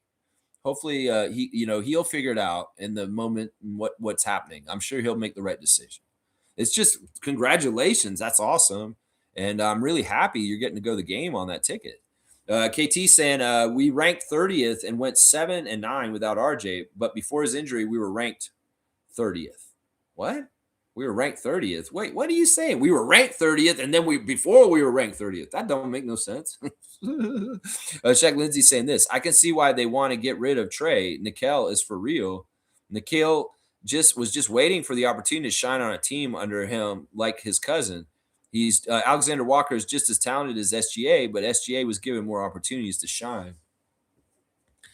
Yeah, I mean, their paths are different. Their entry into the league was different in different places. Alexander Walker was a very good contributor to the Timberwolves' success in his career before being on Atlanta. In some ways, it was just like there's a logjam there, and people like Anthony Edwards and other players around there. He didn't get to start. He was really a bench player. This opportunity for Alexander Walker this year was not guaranteed. They wanted to bring him to shore up the bench. He wasn't supposed to be starting, and in some ways, this opportunity has just come out of the blue. So it's great, and he is taking that opportunity and really proving that he should be a full-time starter. But to compare him to his cousin's not fair. His cousin is just a maniac as far as his consistency and the way he lives his life. And sure, Alexander Walker could probably learn some of this stuff and try and do it like SGA, but there's only one SGA. So, I mean, the comparison is fair because they have similar body types and they kind of have some crossover with their skills. But SGA is just on a whole other level, and it's not fair to his cousin to put him up to that standard. But I agree with you. He can be a really good main kind of guy for a team like the Hawks, and he's proven that this year. His leadership in the absence of Trae Young has been very good. I mean, it's got to be so awkward with Trae Young and what's happening right now, because in some ways he was supposed to be, this is his team and this is his franchise and this, and it's really over. You can tell it's over. It's absolutely over. Jack Armstrong's saying this is Jalen Johnson's team now. Well, could it be Nickeil Alexander's team also? Nickeil Alexander Walker? I'm just saying. Fiercely saying, don't forget all-star voting and fantasy lineups, fam. Yeah, I went and picked up a player this morning. I went and got Igor Dolman to help bolster my lineup today against MK, who's absolutely wiping the floor with me. I don't think I have any chance to beat Meredith today. I think that Meredith's going to put the second loss on my team today. It's just it's crazy. He's got like almost a 400-point lead on. Actually, it's about 340-point lead on me. I don't know how I'm gonna make that up today. He's got like 1,500 points this week, way bit more than anybody else in the league. So yeah, I'm done. I think I'm cooked on this one. Other big matchups this week. Jason Dukes is going to lose to James. It looks like Raptor Freak James doing a really good job in an 8-2 matchup this week, dominating there. HC is looking like he's going to keep his undefeated streak against Gerald. He does have about a 100-point lead on the last day of the week, so he looks like he'd probably stay 11-0. Trucker Kaz is winning right now. Kareem is beating Andrew. Also, a very close matchup between Nins and Fiercey. This is why she's saying get your lineup, because she has a chance to come back from behind, only down 40 points right now. Cool Cat is losing badly to Amit, and Bryce is losing to Amari. And that's our Raptors Freak NBA Yahoo Fantasy League check-in.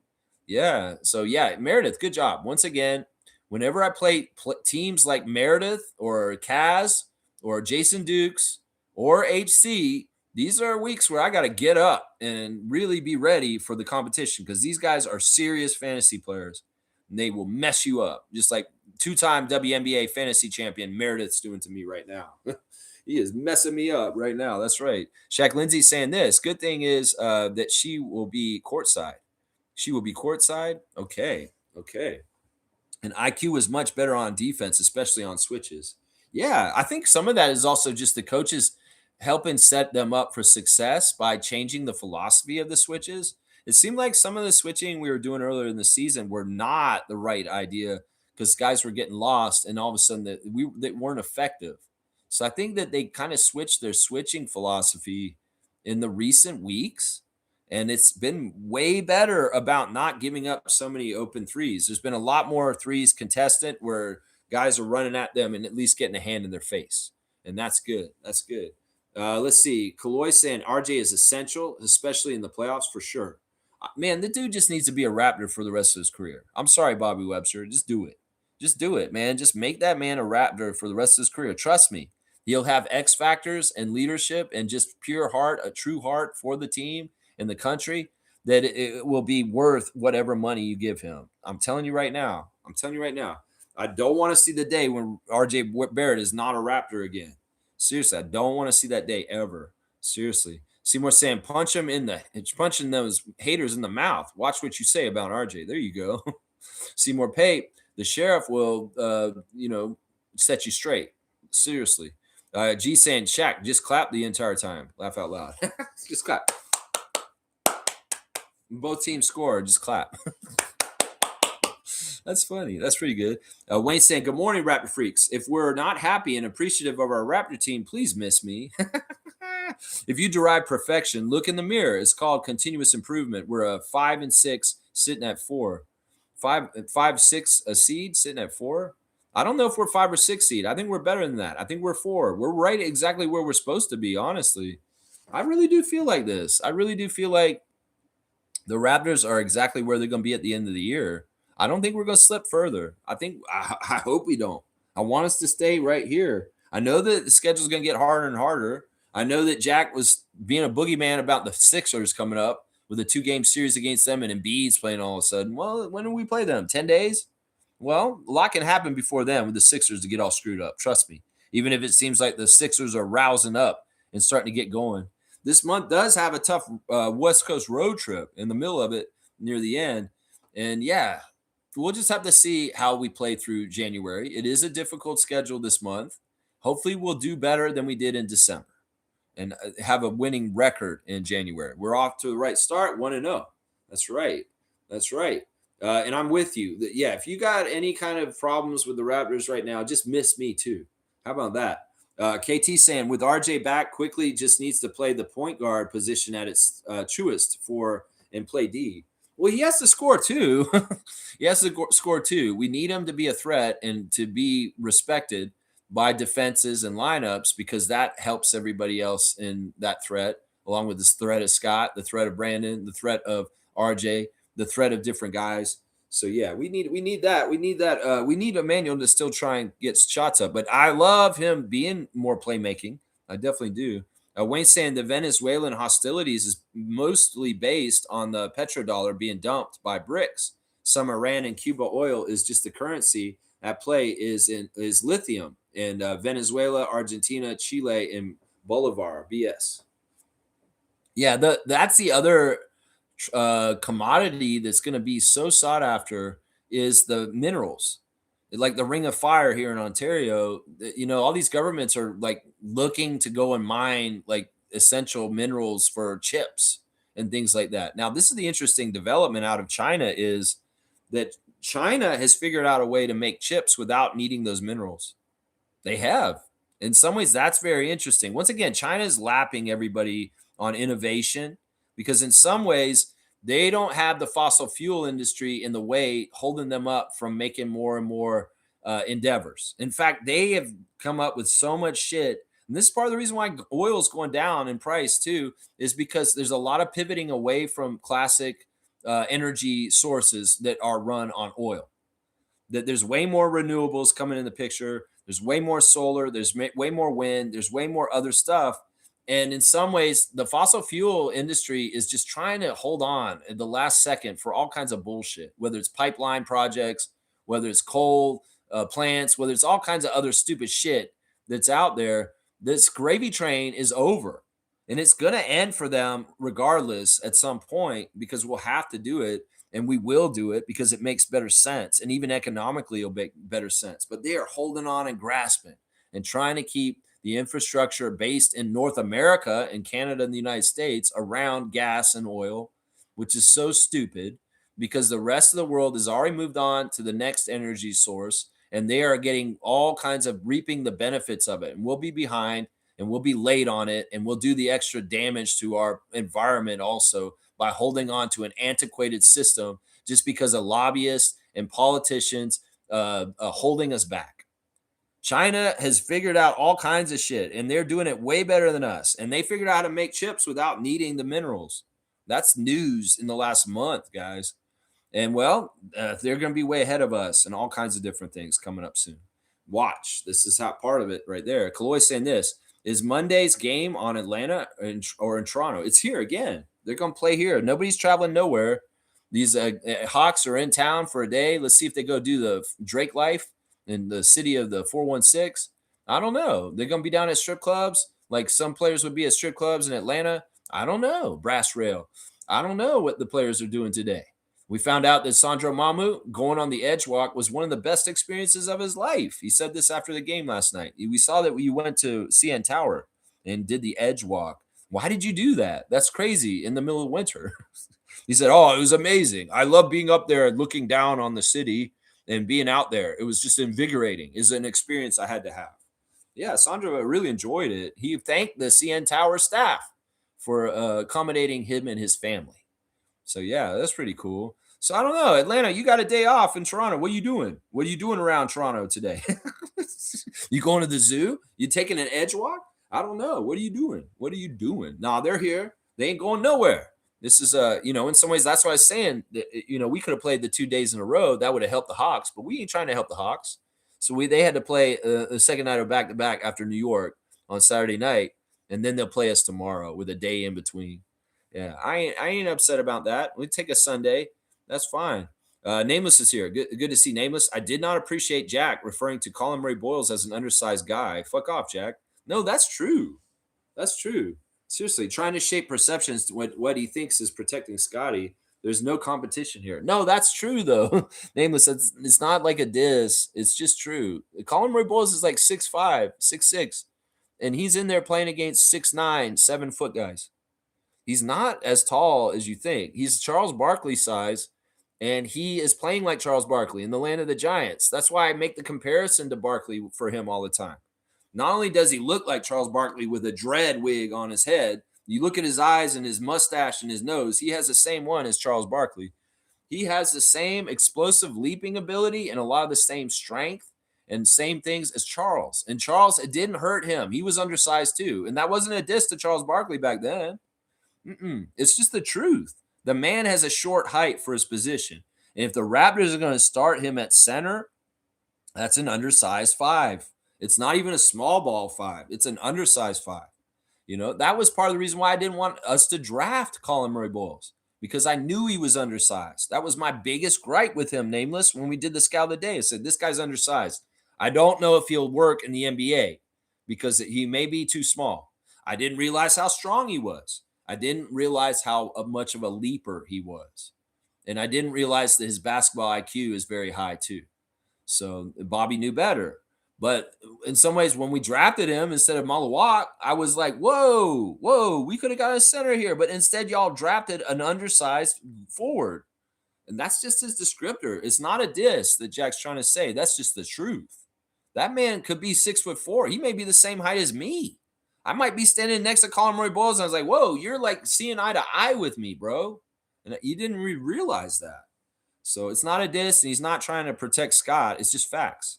It's just facts. But he plays bigger than his size. That's the amazing thing. G saying, I've said it before, RJ has very little, if any, plays run for him. His is all off opportunities and instinct. This makes him and the team harder to defend. Garrett mentioned this in an interview. Garrett Temple. Yeah. Yeah. He's an X factor. Literally. He's an X factor every time down the court. And, in some ways, how do you adjust or play for him? You got to learn his tendencies and figure out what he might do. But even then, he might switch that up on you and you do something you didn't expect. Yeah, I like this. I like this aspect about him. And in some ways, that's part of the reason why he works so well with Scott is because Scotty's kind of a chaotic, let's take opportunities as they arise kind of player. And he's not totally following a script either. And if RJ's moving off ball in a really interesting way, and Scotty's a gifted passer that can find him in all kinds of different situations as a very talented passer, that's a really good combination. That's a really, really good combination. Grady, he used to cut, and Scotty would find him on really cool cuts going to the basket a lot when he was in his groove.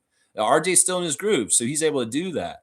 And we'd like Grady to get back to that too, as far as moving off the ball and being a target for players as a cutter. Because RJ's really good at that. Really, really good at that. Nameless is saying, I feel like Mo Bamba has to relearn to play basketball again because this motherfucker looks broken. No, man. Darko and Jama got their work cut out for them with that one. No, man, let's not go in like that on him. No, Mo Bamba is awesome. Like I'm seeing him on the bench more and more, smiling, talking to people, engaged. He's doing the right things. He came out there and he ran around a little bit at the end of the game, and it was kind of fun. We just got to temper our expectations and allow Darko to integrate him into the system in a comfortable, safe way for the Raptors. And as long as we're winning, it shouldn't matter how much Mo Bamba plays. If he plays a lot, that's great. And if he's excelling and successful, that's fantastic. But, he played so good for Salt Lake City in the G League this season already. He's not washed. He's not broken. He just is learning our system. And it takes a little bit of time before Darko feels comfortable throwing him in there completely. Now, like I said, his deadline is the 10th. It's in a week. And, as long as he's showing aptitude and growth and willingness to do what the coach is saying, even if he doesn't play a whole lot, he could get established as staying for the rest of the year and guaranteeing his contract just on the promise that he's in development going towards something good. So if he's doing everything right now, I fully expect them to hold on to him for the rest of the year just to have the depth that we've needed.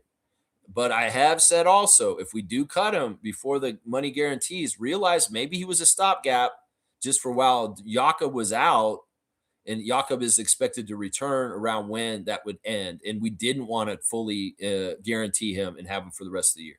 Those are two options. In some ways, he is on a tryout, and nothing is carved in stone for him yet. Nothing.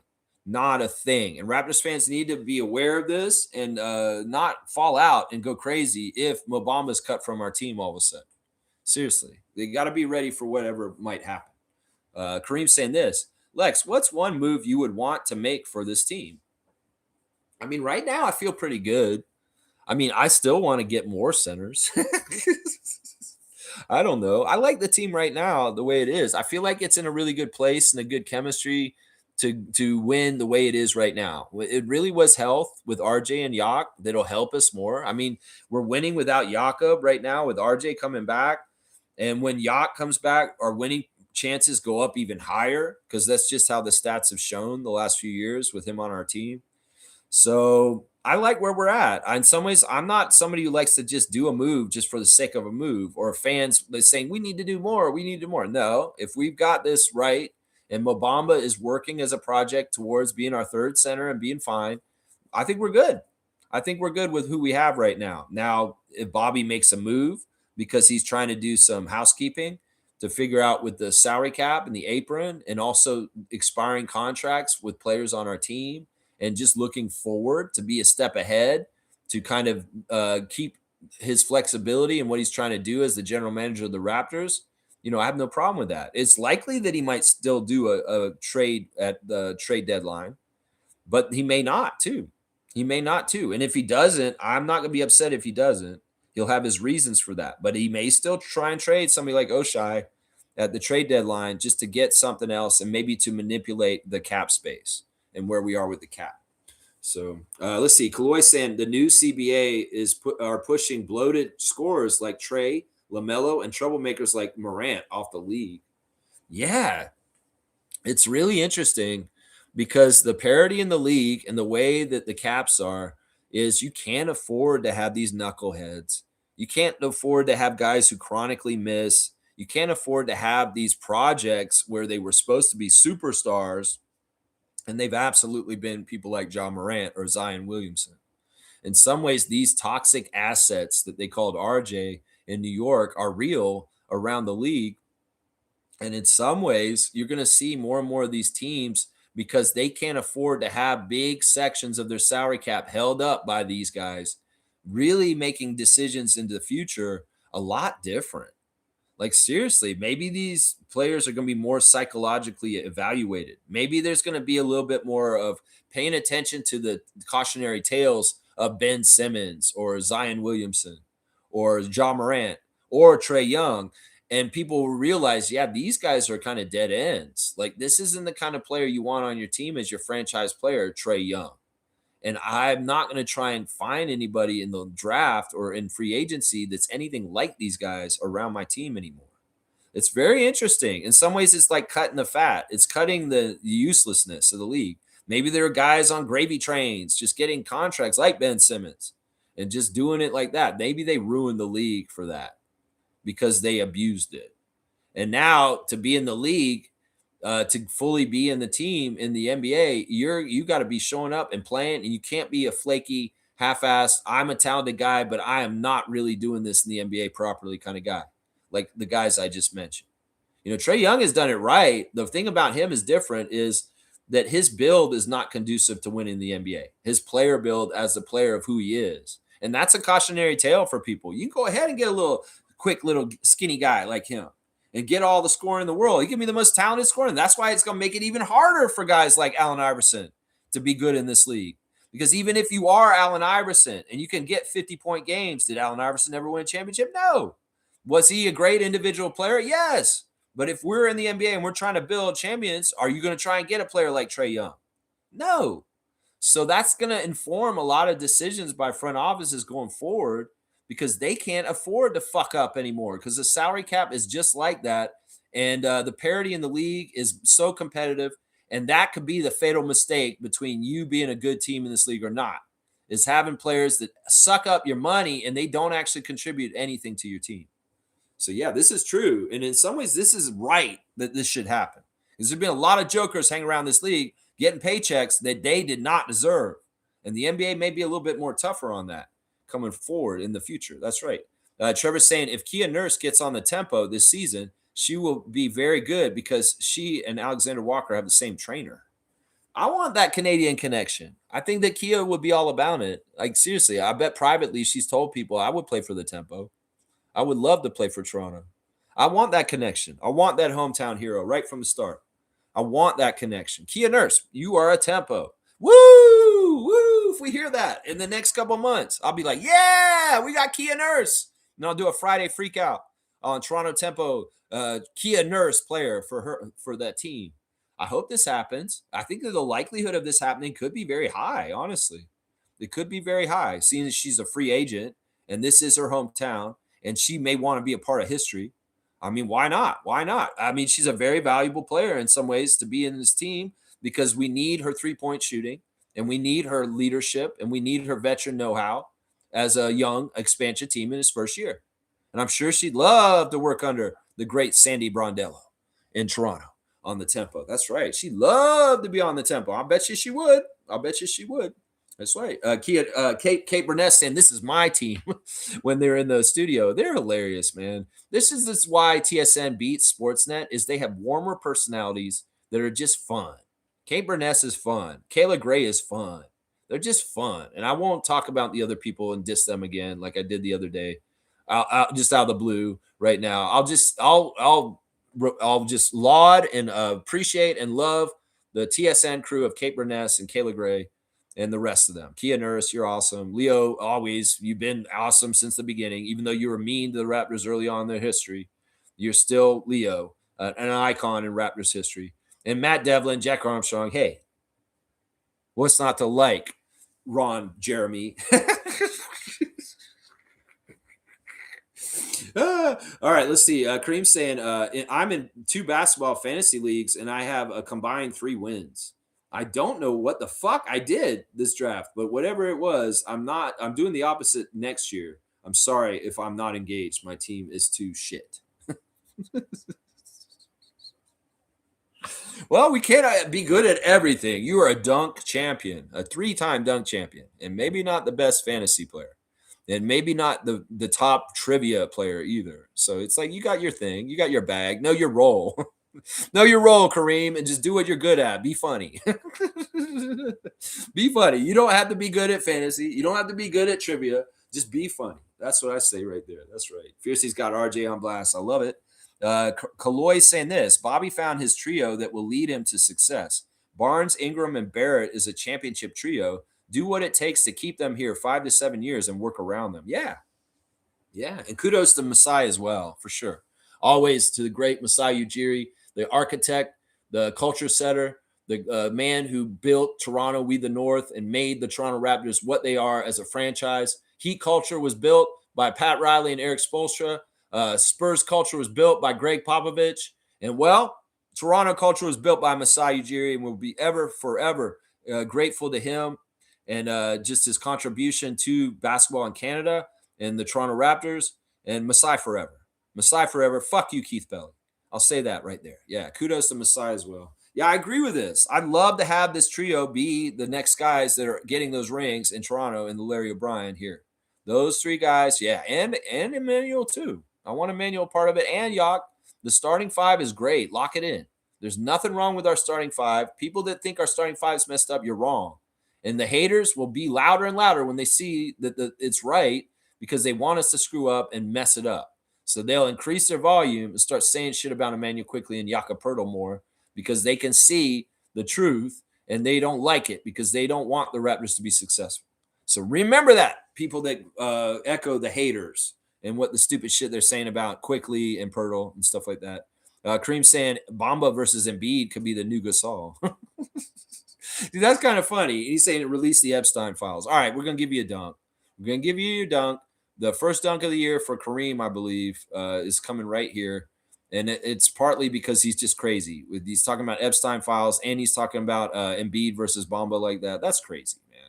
That's crazy. First dunk of the year for Kareem Thomas. You got 3 on the dunk charts right now. That's right. KT saying also, I'm surprised Julian Brown isn't dead yet after his discovery of plastic run vehicles. Yeah, there's another guy that died recently that got murdered, a scientist that figured out fusion energy that absolutely kills the fossil fuel companies.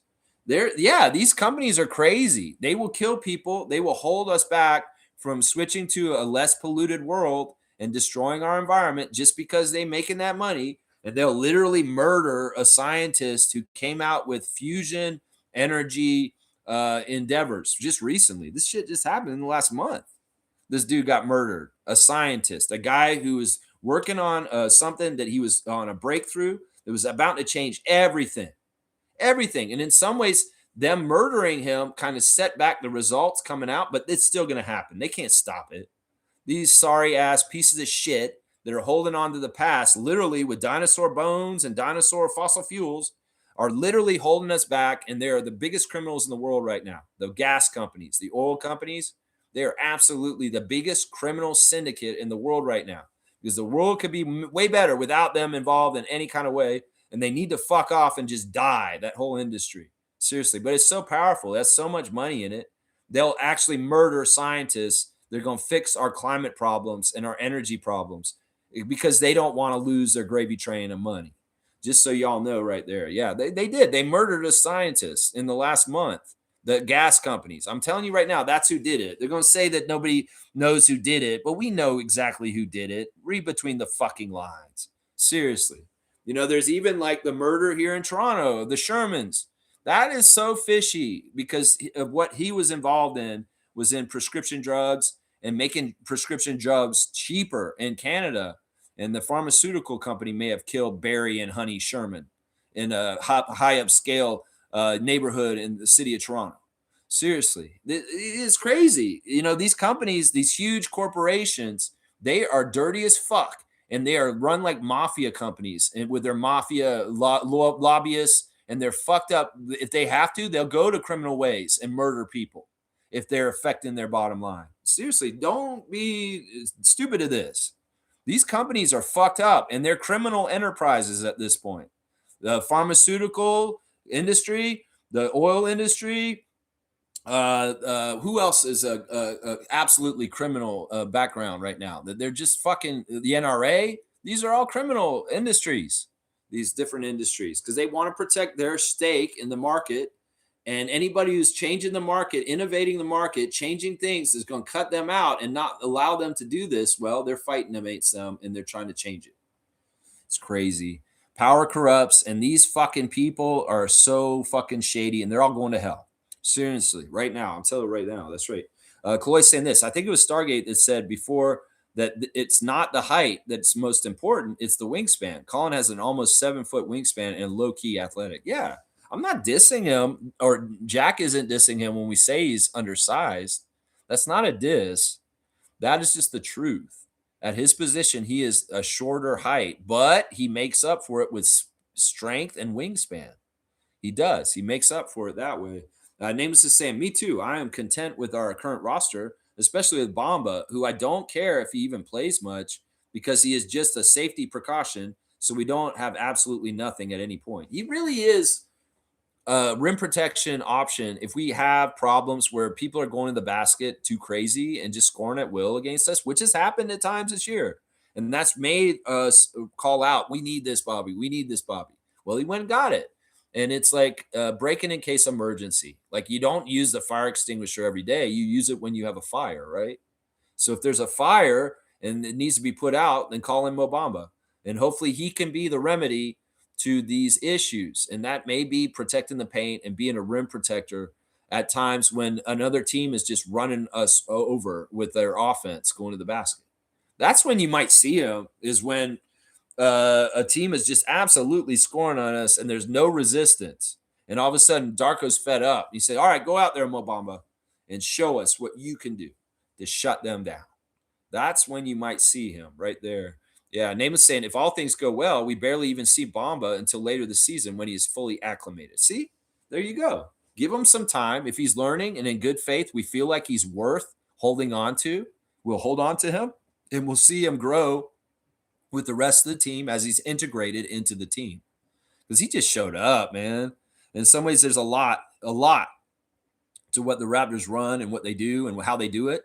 And it can be very overwhelming. So it's like Darko in the past, when he's had new people come in, he doesn't throw everything at them all at once. He has to give them little bits over time so that they don't feel overwhelmed, so that they can actually handle like integrating in without getting so like, oh my gosh, this is too much. I'm crazy. I give up. No, you don't want to do that to players, especially if some of the players aren't the highest aptitude. And, I don't know Mo Bamba. I don't know who he is as a person. And it could be that, Darko's giving him basics and he's feeding him the lessons and the learning of being a Raptor slowly but surely at the pace that is comfortable for him, is what we have to say. It's not like you just dump everything on him and he's just perfect and he comes out and he does everything right for us. That's what a casual take by a Raptors fan would think right now. It's like, oh, why don't you play Bamba? Why don't you play Bamba? Well, what I just described is probably why not. What I described is probably why not right there. KT saying we have to treat Bamba almost like a rookie. Yeah, I don't know if it's exactly like that, because Mo Bamba does know the NBA. He has been versed in the ways of the NBA. It's just the system. It's just our particular situation with our team, our personnel, and the systems that Darko wants to run. In some ways, he doesn't have to get up to speed with the size and the strength of the NBA because he's been up against it. He understands what that is. So in the rookie orientation of Colin Murray-Boyles is different right now. In some ways, he's learning different things than Mo Bamba's learning right now. Does that make sense? G saying this: the Raptors would be paying approximately $2.1 million in the salary tax. For perspective, Rodgers spends around $10 million a year in just catering. Some fans wanting to discard RJ just so they can buy more sandwiches. Yeah. Once again, no RJ slander, no IQ slander, no Raptor slander right now, because we won and we bad, and we above 500, and we're in a playoff spot. So what is this? What is this? Yeah, the money, you're not paying it. Why are you getting all bent out of shape? The money is ludicrous, especially in today's economic world and everything. Yes, it's cartoonish and it's weird. Yes, I get that. But the growing wealth inequality in the world, more and more, it's going to seem like this and weird and crazy as people are starving and not able to pay for healthcare and all kinds of weird shit in the United States. Meanwhile, there's guys running around getting $30 million a year to play basketball. That's just how it is. That's the world that the capitalists created. So it's just the world you live in. If you don't like it, you can change it. It's just you got to stand up, all of us, all together, all at once. That's how you change it right there. Nameless is saying this. I'm in plumbing. We would refer to Mobamba as an emergency shutoff valve or isolation valve. I like this. I like this. He's teaching me trade stuff, and I love it because this journey that Nameless has been on is one we followed him through. He was not a plumber when he first came to this channel, and he became an apprentice. And his journey as a plumber is awesome. And I love learning with him. So you got your first dunk of the year, Nameless, for your interesting analogy, your plumbing analogy, that Mobamba is an emergency shutoff. I like that. I think I get it. It totally makes sense. G's saying if they really want to get under the tax, the logical thing is to trade waive some bench pieces and keep the core starters. Luxury tax goes into revenue sharing that helps the league. That's the thing. The money that's the difference with the apron. And even if they may not even care about going over the apron and paying that little bit of the penalty. I don't know. Maybe not. Bobby, first of all, is the most qualified, maybe the most qualified guy in the whole entire league to handle this for the Raptors. And I know he knows exactly what he's doing. And he's going to get this exactly right. And he probably has like a couple of different plans that he can do it to get it exactly right, depending on what happens with this, contingencies. So I'm not worried about this. Just like I trusted Ujiri before, I trust Webster. And I trust Webster to balance the books and to get this right. And like, it's so crazy because once again, a lot of people are misinformed about the cap and the apron because they're including incentives that do not necessarily count towards the apron and the cap at the end of the year if these incentives are not fulfilled. And one of those incentives is RJ's an all-star. If RJ makes the all-star team this year, the Raptors have to pay him extra money. Like, I don't know, like $3 million or something like that. Well, is RJ going to make the all-star team? No, probably not, because he missed 5 weeks of the beginning of the season. So right there, you could probably lop off that incentive for RJ making the all-star team, and that takes it off the cap by the end of the year. Because those contracts with those incentives are counted towards the cap, and if the incentives are not met, you get underneath the cap all of a sudden. I don't think most Raptors fans understand this because they don't understand salary cap shit. And the press loves to make it seem like they're doing something wrong. So they'll scare you with scare tactics. They're, oh no, the cap and all this. What does the cap really even fucking matter? It's Ed Rogers' money. Does it really matter to us fans? Seriously, it's Ed Rogers' money. I don't give a shit if he spends over the cap. Why is everybody freaking out about the cap and the apron and all this shit? Bobby knows the rules. Bobby will finesse it the way that will help the Raptors the best. And honestly, once again, the incentives will come off at the end of the year if they're not fulfilled. And that may put us underneath the cap just alone without even doing anything. Seriously, that's part of it right there. They don't talk about right there. That's it. Wayne's saying this. Bamba is a very smart individual. His personality fits the Raptors' psyche. He's not a physical player, similar to most Raptors who play hard, not really physical. Bamba has to figure out how to adjust. Yeah, we just need him to, be a big presence with shot blocking and rebounding. And, he doesn't need to be shooting threes. If he wants to shoot a three here and there just for fun, maybe that's okay. But I'm not trying to rely on him to shoot threes. No, I'm not. Nameless is saying, I would love Dyson Daniels somewhere in our rotation, to be honest. Well, he's a quality player. He's a top-notch player. He's a well-known defensive dynamo, and he's highly valued by the Hawks. He's probably not going to be available. And, the only way we get him is, I don't know, free agency or a trade. I'm not trying to trade anybody to try and get Dyson Daniels. No, I'm not trying to look over in the other yard and keeping up with the Joneses and saying, I need to get that because your neighbor's doing that. No, he's a great player. You're right. But he's coveted, and he's probably got a pin in him to stick around in Atlanta because they know that he's a part of the right direction for their team going forward. So, yeah, I don't think we're teething the Great Barrier teeth. There's no teeth in him. He's valued. He's going to stick around there. Watch. Who was relatively effective at certain points in aspect? Dyson Daniels was a factor in the game last night. If anything, just being a presence to be aware of as far as a threat to steal the ball or take it at any time. So he's definitely somebody they had to work around. Nameless saying BI was a certified assassin last night. Yeah, he was very cool. It was very fun. And I loved how money he was. He wasn't missing a whole lot, was he? No, he wasn't.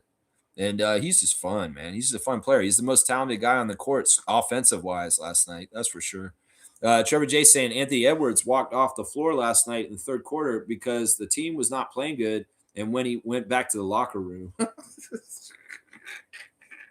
Well, that sounds like a dumpster fire for Minnesota, one that I don't really care about. All right, y'all, let's do straight goods on Canadian goods. Speaking of Anthony Edwards, why not? You guys love Swiss Chalet, right? Look what I got today. Look at this, man. I'm going to cook this up today.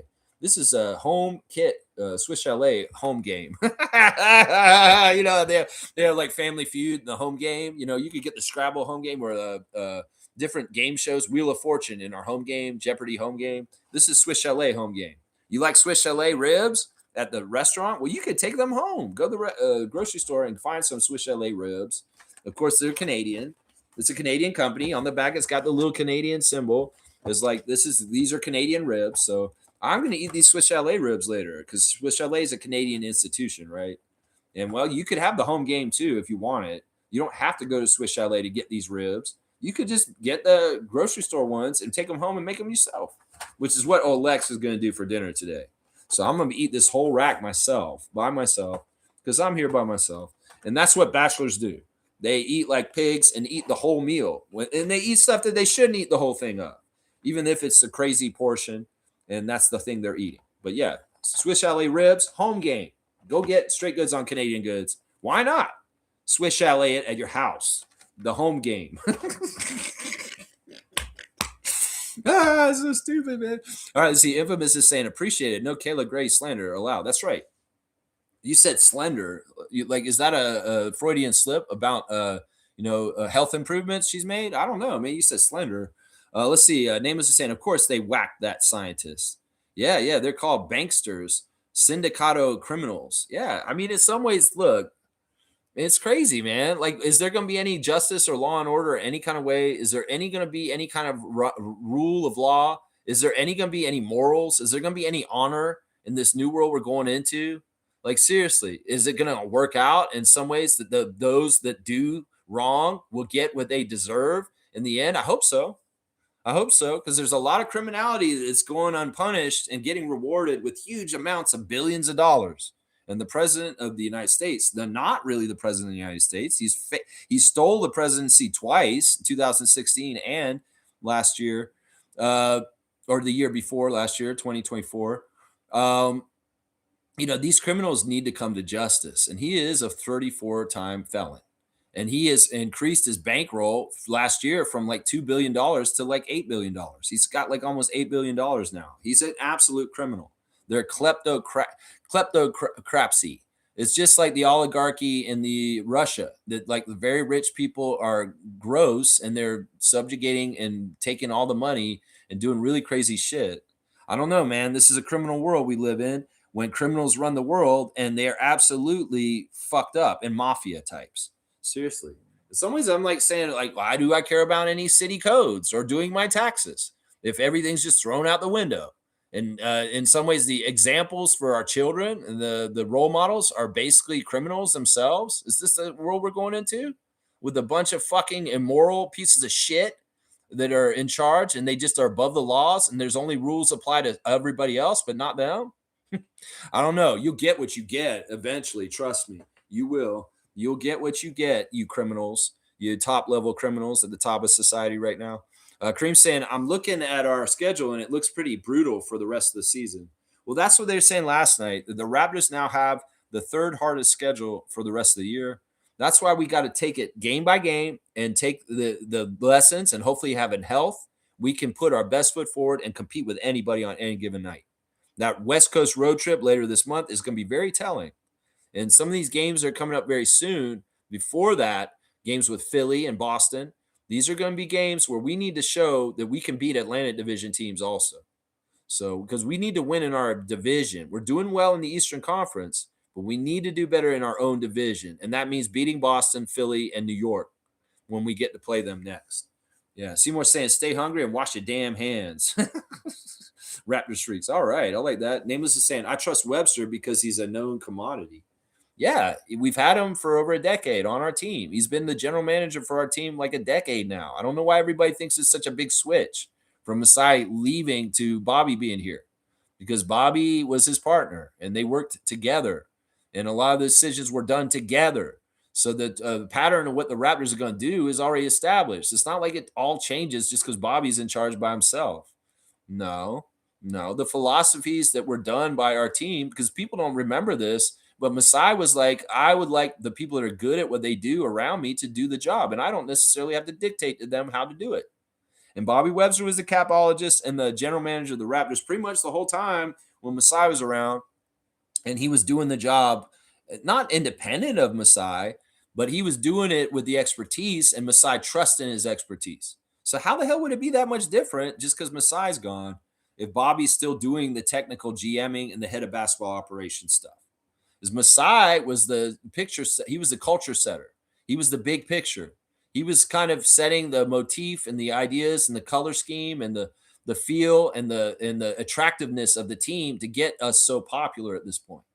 He built our fan base in some ways, Masai Ujiri, by having the innovation of the We the North campaign, the innovation of Open Gym, the innovation with the way he ran this team, with the attitude and the culture that he set. You know, in some ways, Bobby did the grunt work of the calling the GMs and doing the trades and all that kind of stuff. But Masai, he set the standards. He set the ideals. He set what we were going to be at the quality we were going to be. And that's the difference here. In some ways, I can tell more about what they were doing now that Masai's gone, because a lot of what Masai did is gone in some ways. Some of that culture stuff is not totally around our team anymore. Not with the team, but with around the presentation of the team, as far as the way that we're being marketed. Keith Pelly and Ed Rogers have a totally different way they want to market the Raptors right now than the way Masai was marketing them. And in some ways, it's just cheap grab, like at merchandise, and try and sell things left and right in different packages and opportunities. They got Mariah Amber on Paul Jones doing QVC hours.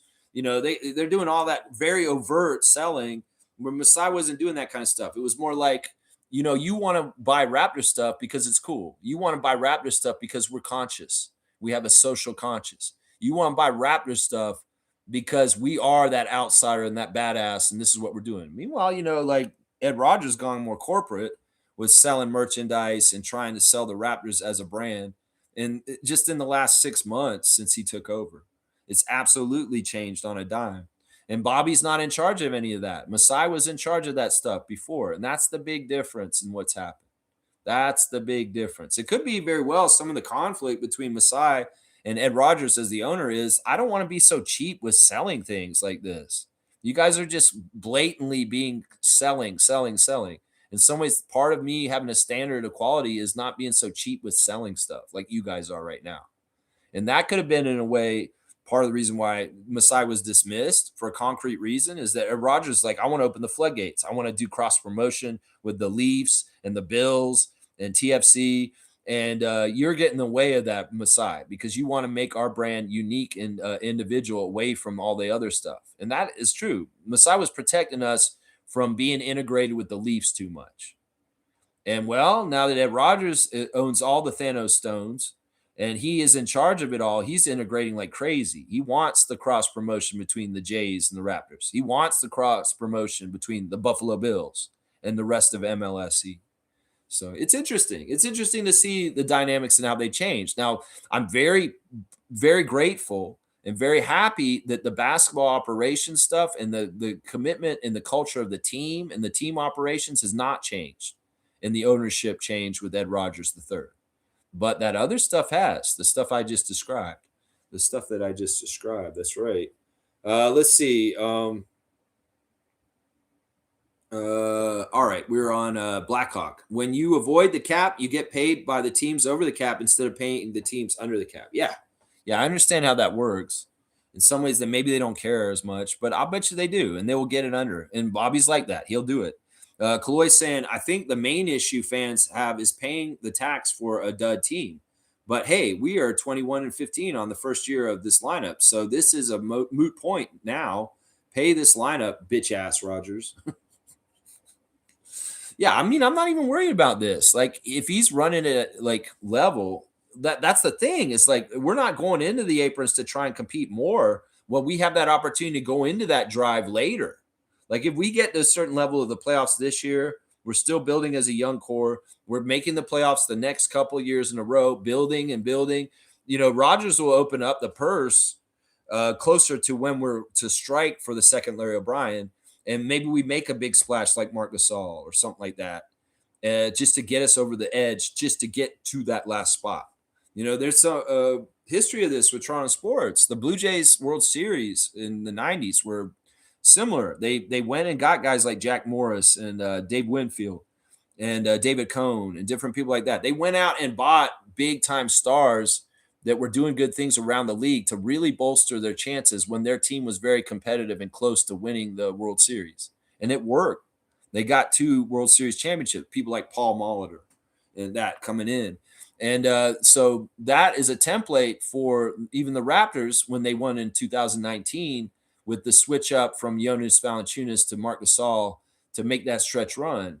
So I would say to Raptors fans, if we stay pat and keep it balanced in the next couple of years, but we're showing promise and building and getting more success in the postseason, Rodgers will open the purse strings up like he did for the Blue Jays this weekend, signing the Japanese guy yesterday. And he'll say, yeah, we can see a very real, tangible route to get the Larry O'Brien. We will open it up so we can compete and add that extra on top, just like the Blue Jays in the 90s, just like the Raptors in 2019. Does that make sense to you guys? So it's like if Bobby balances this for a couple of years and we are still competing and moving up, they will open up the purse strings, is what I'm saying. They will. They will. I bet you money they will.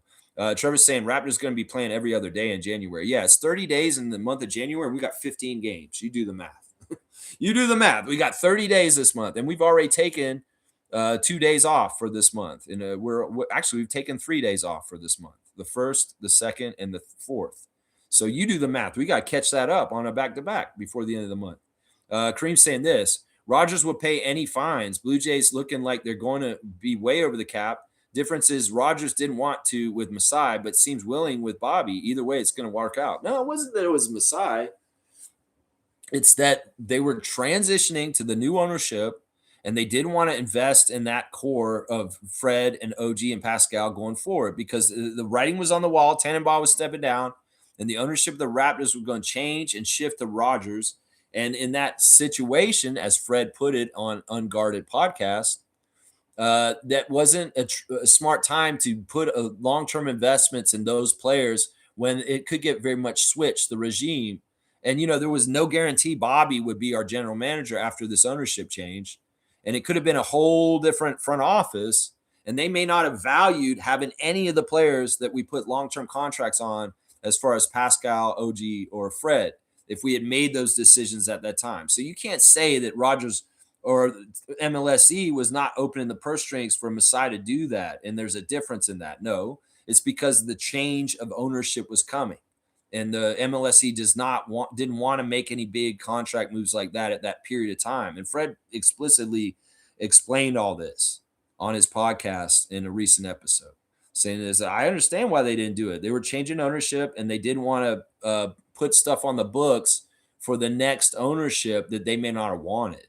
Does that make sense, Kareem? Because that's what it is. That's what it is. Name was saying those ribs are fantastic. I can provide personal testimony. He's played the Swiss Chalet home game. Yeah, it's pretty good. It's pretty good. I'm thawing them out right now. Maybe I'll make them for lunch. All right, let me go do the Instagram stories real quick. We're at 2:18 in the draft. In the stream, AJ Lawson's got the picture of the guys in the back with Sandra with the chain. The locker room poses are there once again. I counted the guys, and there was one guy missing in this picture. Brandon is not in the picture. All other than 17 guys are in the picture, but for some reason, Brandon maybe was with Glorilla or with family Wade, but he was not in the team picture after the game last night. I don't like that. Elijah Martin doing the pose with Grady and them, and RJ too. And everybody's saying now all of these guys are going to start doing this pose. It looks like we got Battle, Martin, Mobo, Dick, and Barrett all doing the Grady Dick flex at this point. And then a bunch of guys with big cheesy smiles in the back between Yaka, Mobamba, Scotty, Garrett, Oshai, and Manuel and AJ. These guys are all smiling big. And Shed just does like the one pose, like with his fist like this. It's kind of funny. Those guys are awesome. There's Coco Wade with his wife and his child at the game last night. Once again, his family came, and there's his son with Garrett Temple Jr. and Garrett Sr. after the game. I'm sure they're friends. James Wade's son and Garrett Temple Jr. You know, these kids go upstairs during the game. I think Andrew Jones, in fact, let me get to the story. There's Mamu with the team from last night.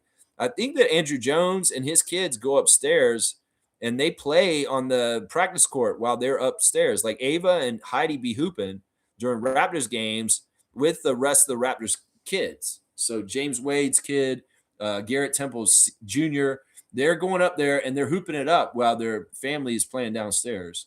Because that's what they do for daycare for the kids at Raptors games. Sometimes they just say, hey, if you don't want to watch the game, you can go ahead and go upstairs and mess around on the practice court. So we got a little bit of that we can see here. I think that's where they are. Maybe I'm wrong. They may be somewhere totally different. But I see Ava be hooping, Heidi be hooping right there. There's Jonathan Mobo coming to the game with a big cheesy smile last night. And the pregame's vibes were immaculate. We saw Garrett and Jacoby in lockstep with a crazy fancy footwork, Chromio. And then Jonathan tried to jump in there and do a little bit afterwards, and they pushed him off, and it's hilarious. It's very clownish, but it's hilarious. Plus 200 indeed, Jonathan Mobo. Plus 200 indeed. Grady Dick coming in all serious, man. It's like he's going through life, bro. You're living life, man. Go and excel. Just do the little things for the Raptors. You'll be all right. Trust me. Trust me. The shots will fall again. Jacoby Walter with the pregame vibes, immaculate. They really were in lockstep, and they really did look cool the way they were dancing around like that. And Jonathan, not so much, man. What are you doing, bro? What are you doing, man? Let's see. What else? Scotty's friend, Jay Simpson, was at courtside watching the game right up front, it looks like. Eric Smith's wishing a happy birthday to Jack Armstrong, his fellow Buffalo Bills fan. Of course, Jack's going to watch the Bills game today, and he's hoping that they can beat the Jets. He's very much hoping that. Let's see. There's Matt Devlin posting the happy birthday cake for Jack and Kayla. You know, they make it the birthday weekend, but it was technically Jack's birthday yesterday, Kayla's birthday on Friday. And I've adjusted the Raptors birthday calendar to have the right dates on that. So let's see. What else do we have on the Instagram? Anything interesting? SGA saying happy birthday to Aaron Wiggins. Birthday twin is what he's calling him. Let's see what else. Fred VanVleet has asked, do you want to be on Unguarded, his podcast? And I did, guys. Not that I'm on it yet, but I have applied to be on Fred's podcast. I sent him a message. I sent him a question, and I'm going to be waiting to hear back from them as far as possibly hooking up and making an appearance on Fred's podcast, guys. So cross your fingers and hope the Raptor Freak gets chosen to appear on Fred's new podcast, because you know I'm going to ask him a good question. And it'll be really funny to see me on there. And hopefully, maybe I'll see if Fred remembers me. He probably won't. He probably will not remember me from the time we met each other. But it'll be interesting to see, and I'll ask him that for sure. So they're asking, do you want to be on the show? So, yeah, there you go. There's the Instagram stories right there. I'm waiting to hear back from Fred VanVleet's people. I did apply to be on his show to say, yeah, I want to do a question with Fred on his show. I'm the Raptors Freak, and I've been standing for Fred for years now. That's what I wrote in the message. I said, when everybody was going at Fred the last 2 years on Toronto, I was standing up for him on my YouTube channel, Raptors Freak, on YouTube. I hope you check that out. That's right. There you go. That's right. Wayne's saying this. I would love to have Lex do my shopping for me. Oh, okay. That's interesting. Blackhawk patrol the Georgetown-Brampton divide in order to keep out Brampton intruders, and Trevor to cook and get my liver and stomach healthier. There you go. That's interesting. I like that. So you want me to do your shopping for you? Well, I'd be trying to buy only Canadian stuff. If not, it'd be from other places than the States. You know, I'm buying Italian stuff, Ukrainian stuff, Australian stuff, all kinds of different countries I'm buying food from, and especially Canadian. Yeah, I mean, I can help. I can help people figure it out. That's part of why I'm doing this. is to try and help people. And the other thing is I'm trying to eat healthier too. So some of it is mostly healthy stuff. I don't know if these ribs are totally healthy, but they're meat and they're protein. And you want Neil to patrol the Georgetown-Brampton divide in order to keep out Brampton intruders. Wait a second. Whoa, wait a second, man. Come on now. Don't be against Brampton, the Brampton Waysuit. Come on, man. AJ Lawson. Come on now. Come on, man. And you want Trevor to cook and get your liver and stomach healthier. Yeah, and he could also do your lady's hair. Seriously, that's the other thing. Trevor will did some hair, and he'll get the food truck too. So yeah, he's very, very useful, very, very resourceful, amazing person, Trevor J. Yeah, he can do that for you. That's right. Kareem Thomas is saying, for the rest of my life, I will look at the table next to mine and ask if they're going to finish their dinner rolls because I have leftover chalet sauce. Seriously, I consider it an ice cream topping. You know, I never eat the Swiss chalet dinner rolls because I don't eat bread. And I often tell them not to bring it to me, but they do anyway. I'll tell you this, Kareem Thomas. If you saw me at a table next to you and you didn't know me and you asked me for my dinner roll, you could have it. Just so you know. So maybe be bold and ask. It may be rude. Maybe read the room. Maybe read the room. And maybe if they seem like a friendly person, maybe you could broach social constructs of not talking to people while they're eating and asking for food off their table. I mean, I would do that for you, man, if I was there, because I'm a giving person. And in some ways, I don't want it to go waste anyway. And I'm like, this dude wants to eat my roll and dip it in the chalet sauce. You can have it. He can have it. But other people might be offended. They'd be like, oh, my roll, I wasn't going to eat it, but I don't want to give it to you. I don't know who you are and stuff like that. I don't know, man. Just don't be like Dennis Rodman and be walking up the tables, just picking things off people's plates and start eating it. That's what he did at Charles Oakley's restaurant. That's in that story where Dennis Rodman went to Red Steakhouse in Miami, and he went into Charles Oakley's restaurant that he owns, and he just started acting like he owned it. He walked up to people's plates in the restaurant, to their tables, and just started grabbing food off their plates and eating it and laughing. And everybody's like, whoa, what is he doing? Dennis Rodman just ate my food off my plate. What is he doing? And the manager called Charles Oakley and said, Dennis Rodman's here eating food off people's plates right now. And Charles Oakley was like, hell no, I'm going to come down there. And he basically regulated like he would on an NBA court with Dennis Rodman. He said, you get the fuck out of here, Dennis. You can't do this in my restaurant. Coming around, taking food off people's plates and just eating it in front of them. He thought it was funny. He was just doing it. Dennis Rodman's crazy, man. So Kareem Thomas, ask maybe, and maybe somebody will say yes. If they're like me, I would, because I'm not going to eat it. It's just sitting there. And quite often I'll go to Swiss Chalet with Adriana. She's not eating that roll either. So you could have had two rolls if you're sitting next to us. That's right. That's right. Let's see. Trevor's saying, remember, owners of teams in the NBA don't care about luxury tax. They all have the money to pay. They will still write it off at the end of the year. It depends on the situation. It depends on the franchise. Not all of the teams. Some of the teams are in financial problems, and they can't get away with that. But some teams can. You're definitely right, Steve Ballmer. Yeah. Some teams can, Steve Ballmer. Yeah. KT saying all Bobby needs to do is go to Jurassic Park and say, fuck Brooklyn, and it will regain the aura of the Raptors. Maybe. That's a nice callback. I like that. It's a tribute to a time before, just like the Raptors logo with Vince Carter's 15 and the dunk. It's like, let's do a tribute to Masai and the great fuck Brooklyn moment. Yeah, maybe. I don't know. He doesn't need to do that exactly. Kareem saying, thank you, Trevor. Fuck the salary cap, luxury taxes. These owners don't care. The cap is forever moving goalpost. Yeah, this is true. Fiercely saying, I hope you make it on Unguarded, Lex. Yeah, it'd be fun. And, my question for Fred is awesome. I think I already told you guys what my question would be. I don't want to ruin it by reminding you guys. But, I'm going to see if I can get on there and ask him the question. And, I don't want to remind you guys just in case it happens. Yeah. Name is saying, you better hire the bodyguards should that happen. I should hire bodyguards? Why? If I wasn't 5'0", I'd volunteer myself. Who the hell am I going to stop? I'd be like, it's me, nameless. Look, man, if you're anything like your brethren Mario, bro, you got a super jump. And maybe there's a magic mushroom out there that can make you bigger all of a sudden.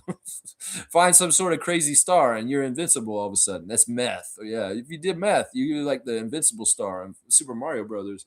And we'll see this Italian plumber jump through anything at that point and not get hurt.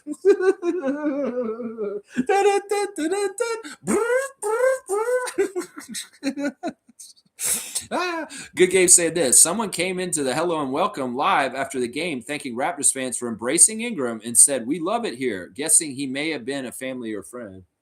Yeah, who knows? It could have been Donald. Could have been anybody around his family. I'm glad that they're loving it. They should. In some ways, the second lease on life in the NBA for Brandon Ingram is awesome, and I love seeing it. All right, let me check in with more of my tabs real quick. Let's see if there's any breaking news on Blue Skies about the Raptors. No, there's just breaking news about war crimes by the President of the United States, or the illegal President of the United States. I should say that right now. This is a statement we're hearing. The U.S. attack on Venezuela is illegal. Congress never authorized the use of military force. I will vote to stop it. This is insane. Healthcare costs and food prices are surging. And Trump's response is, we're going to run another country. Batshit crazy is what they're saying about that right now. Yeah. Yeah, I can get behind that. It is crazy. It's absolutely crazy. Let's see. Happy birthday to Corey Blunt. Corey Blunt is having his birthday today. And he is 57 today, I believe. Is that right? 57 or 56? 56, I think. No, he's 57. That's right. He is 57. That's messing me up. Corey Blunt played for the Raptors at the end of his career. He actually only had 16 games with us. He averaged about 2.5 points in 16 games in 2003-2004 season. Corey, later on in his life, in 2009, he was caught with a huge amount of marijuana. Yeah, he was caught, and they were charging him with trafficking marijuana. And he said in court that it was all his own personal marijuana. But apparently there was 2 vehicles seized full of marijuana. And the judge said jokingly in the court, Cheech and Chong would not have been able to smoke this much weed. You're telling me it's personal use. It's a little joke, a little bit about Corey Blunt, former Raptor. Happy birthday on your birthday today. Yeah, he got in trouble for that. And yeah, he said that was his personal weed. And the judge said Cheech and Chong couldn't even smoke all this. So happy birthday, Corey Blunt, 57 years old today. All right, let's go. Good Game saying, send them the photo of you with Fred if you haven't already. Well, I'll show it to them if they do choose me. I will. I'll show it then. Trevor's saying, so Lex, you will have to travel to the U.S. to be on Fred's show? No, he does that show through the computer. I just appear like I've done for other shows I've appeared on. I just get on my camera and they link me in, and I'd show up on his show there. I would not have to go to the States for that. I hope not. I don't think so. No, I wouldn't be on the show like that. I'd just be, you'd probably see me with the backdrop like this. And I'd be like, hey, Fred, from up here in Toronto, we love you up in Canada, and we miss you every single day. Frederico, the boy. Yes, we love you, twin. And we want you to have just the best recovery with your ACL and coming back for the Rockets this year and playing in the playoffs for them with Kevin Durant. I wish all the best. I'll say stuff. I'll say all kinds of stuff to him if I get a chance on there. HC saying, rise and shine, just woke up. Late night fam jam. It was a good game. I'll have to start the stream from the start. Yeah, you'll enjoy it. It's fun, HC. It's enjoyable. All right, here's the classic card of the day, guys. Let me just figure out how to cover it up. Here we go. Can you guys tell who this is? This is a weird one. Slugged easy. You're perfect so far this year. Can you go 4 for 4 on the year? This is a Bullet, a Washington Bullet from back in the day. And yeah, that's who I thought it was. I recognized him from his face. I didn't even look at the name before I put it up, and I figured it out. Danny Manning. Seymour says Danny Manning. No, it is not Danny Manning. Danny Manning did not play for the Bullets, I do not believe. This guy is playing about the same position, though. Danny Manning was more of a power forward, small forward. This guy's more of a small forward. And let's see. What's a good I'm going to have to figure out the right clues for this player. In some ways, his first name is the first name of the person who chased Jerry the Mouse. If you know Jerry the Mouse is, if you know who is chasing Jerry, then you know the name of this player, the first name. That's an easy clue. You can go from there. Tom Hammonds. Wow. Look at that. You got it. Liddell Eccles. I think is his name. Liddell. I think his name was Liddell Eccles. Tom Hammonds is right. It's Tom Hammonds. That's right. There you go. Tom Hammonds is exactly right. Look at HC, man, showing his classic card knowledge. That's a deep cut right there, man. That's a deep cut. That is not an easy classic card. And HC has broken Slug DZ's streak. He just woke up just in time to do this. He comes in, gets a classic card. That's it. All right, HC. I'm going to give you a 300 for that because honestly, that's not a really well-known player. And 300 for HC on the classic card today. That is not a very well-known player at all, man. Seriously, man. I come out with a pantyhose over my face? No, I'm not trying to do Brandon Ingram. Brandon Ingram's always talking about that himself. It's a weird thing. What was I going to say real quick? There was something I was going to say really fast to end the stream here. What is it? Oh, yeah. I wanted to say, guys, I was talking about Tuesday trivia is coming up, and the first one will be at the end of this month. There will be a month of Tuesday trivias starting with the last Tuesday of this month, and there will go 4 weeks straight of Tuesday trivias. So be ready to get your trivia hats on and play Tuesday Raptor Freak Tuesday trivia starting with the last Tuesday of this month. And then going into February, around All-Star break, we'll be doing Tuesday trivia for 4 weeks straight. So I'm going to be happy to get back to that. And that's a really good way to get a lot of trivia points for the Raptor Freak Trivia Championship is to play the trivia. That's right. That's right. You've seen that card before. That's why you knew. That's why you knew. You didn't just recognize him from the face. Tom Hammonds. Yeah, you've seen that card. Have fun shoveling. I know I am. No, I ain't going nowhere today, so I'm not trying to shovel nothing.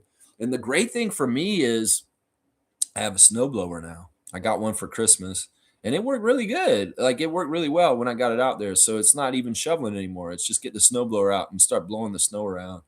But I've done it enough already because I wanted to try it out that I've kept the snow low in my driveway.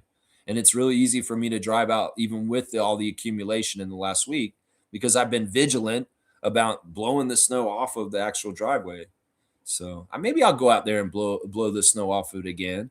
Maybe not. Maybe I'll just have a lazy Sunday with no basketball. It's weird because there's no G League game or Raptors today, and it's a clear Sunday. And tomorrow will be Atlanta game number 2, and I'll have the preview tomorrow morning, 9:30.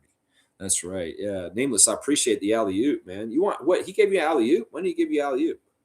Did I see that? Where did he give you alley-oop? You say, I see it here now. Nameless saying, laugh out loud, cream, auto dunk, and hurry the F up about it. Oh, okay, I see. All right. Yeah, we'll do that. We'll give Kareem a dunk from Nameless. Yeah, not a lot of dunks so far this year. They're few and far between. Dunk for Kareem puts him at 6, ties him with Kespera. Yeah, we got a dunk for Isaac so far this year. 2 for Kareem, 1 for Nameless, 1 for Shaq Lindsay, 1 for Slug DZ, 1 for Stargate. And 2 for Kespera and 1 for Jack Armstrong. Those are the people with dunks so far this year. All right, y'all. Thanks for watching me today. The Raptors beat the Hawks. We're 3-0 against them. We've won the season series, and hopefully we'll sweep them tomorrow. And we'll have the latest lineup news, because they were saying that maybe Porzingis might play tomorrow, maybe even Trae Young. Wouldn't that be weird if Trae Young decided to come and suit up and play tomorrow? Luke Kennard, he's another person that could be added to the mix and show up for them that wasn't available last night. So we'll just have to see. In some ways, it's very difficult to beat a team twice in the same settings like this, but I very strongly believe the Raptors are way better than the Hawks and that they should sweep them and be 4-0 against them after tomorrow night's game. But we'll have the refs and we'll have the latest lineup news in the morning to get you oriented for the day.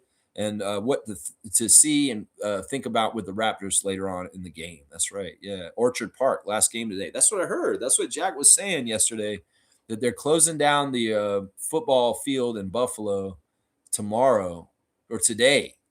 Yeah, that's the last game against the Jets out there. That's crazy, man. That's crazy, man. These arenas and all this gangster like project stuff with arenas.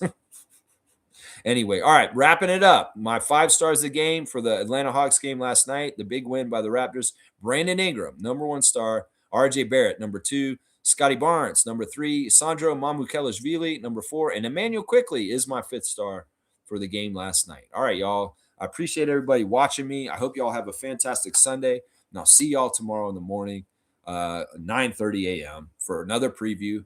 Atlanta Hawks, Groundhog Day.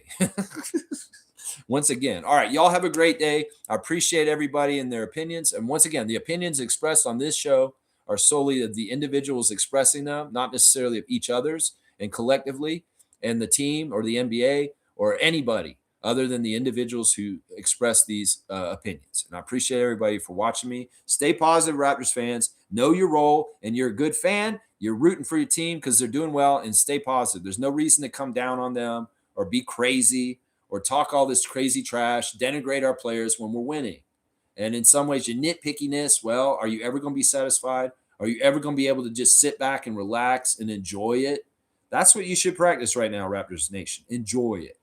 That's what you should be doing right now. All right, guys. I love you guys. Have a great day. Thank you to Infamous for giving us the Infamous 6 today and coming in and talking. And thank you guys for putting a smile on my face and having a couple laughs and just talking some Raptors basketball with me like we do every day. All right. I appreciate y'all. I'll see y'all tomorrow. Let's go,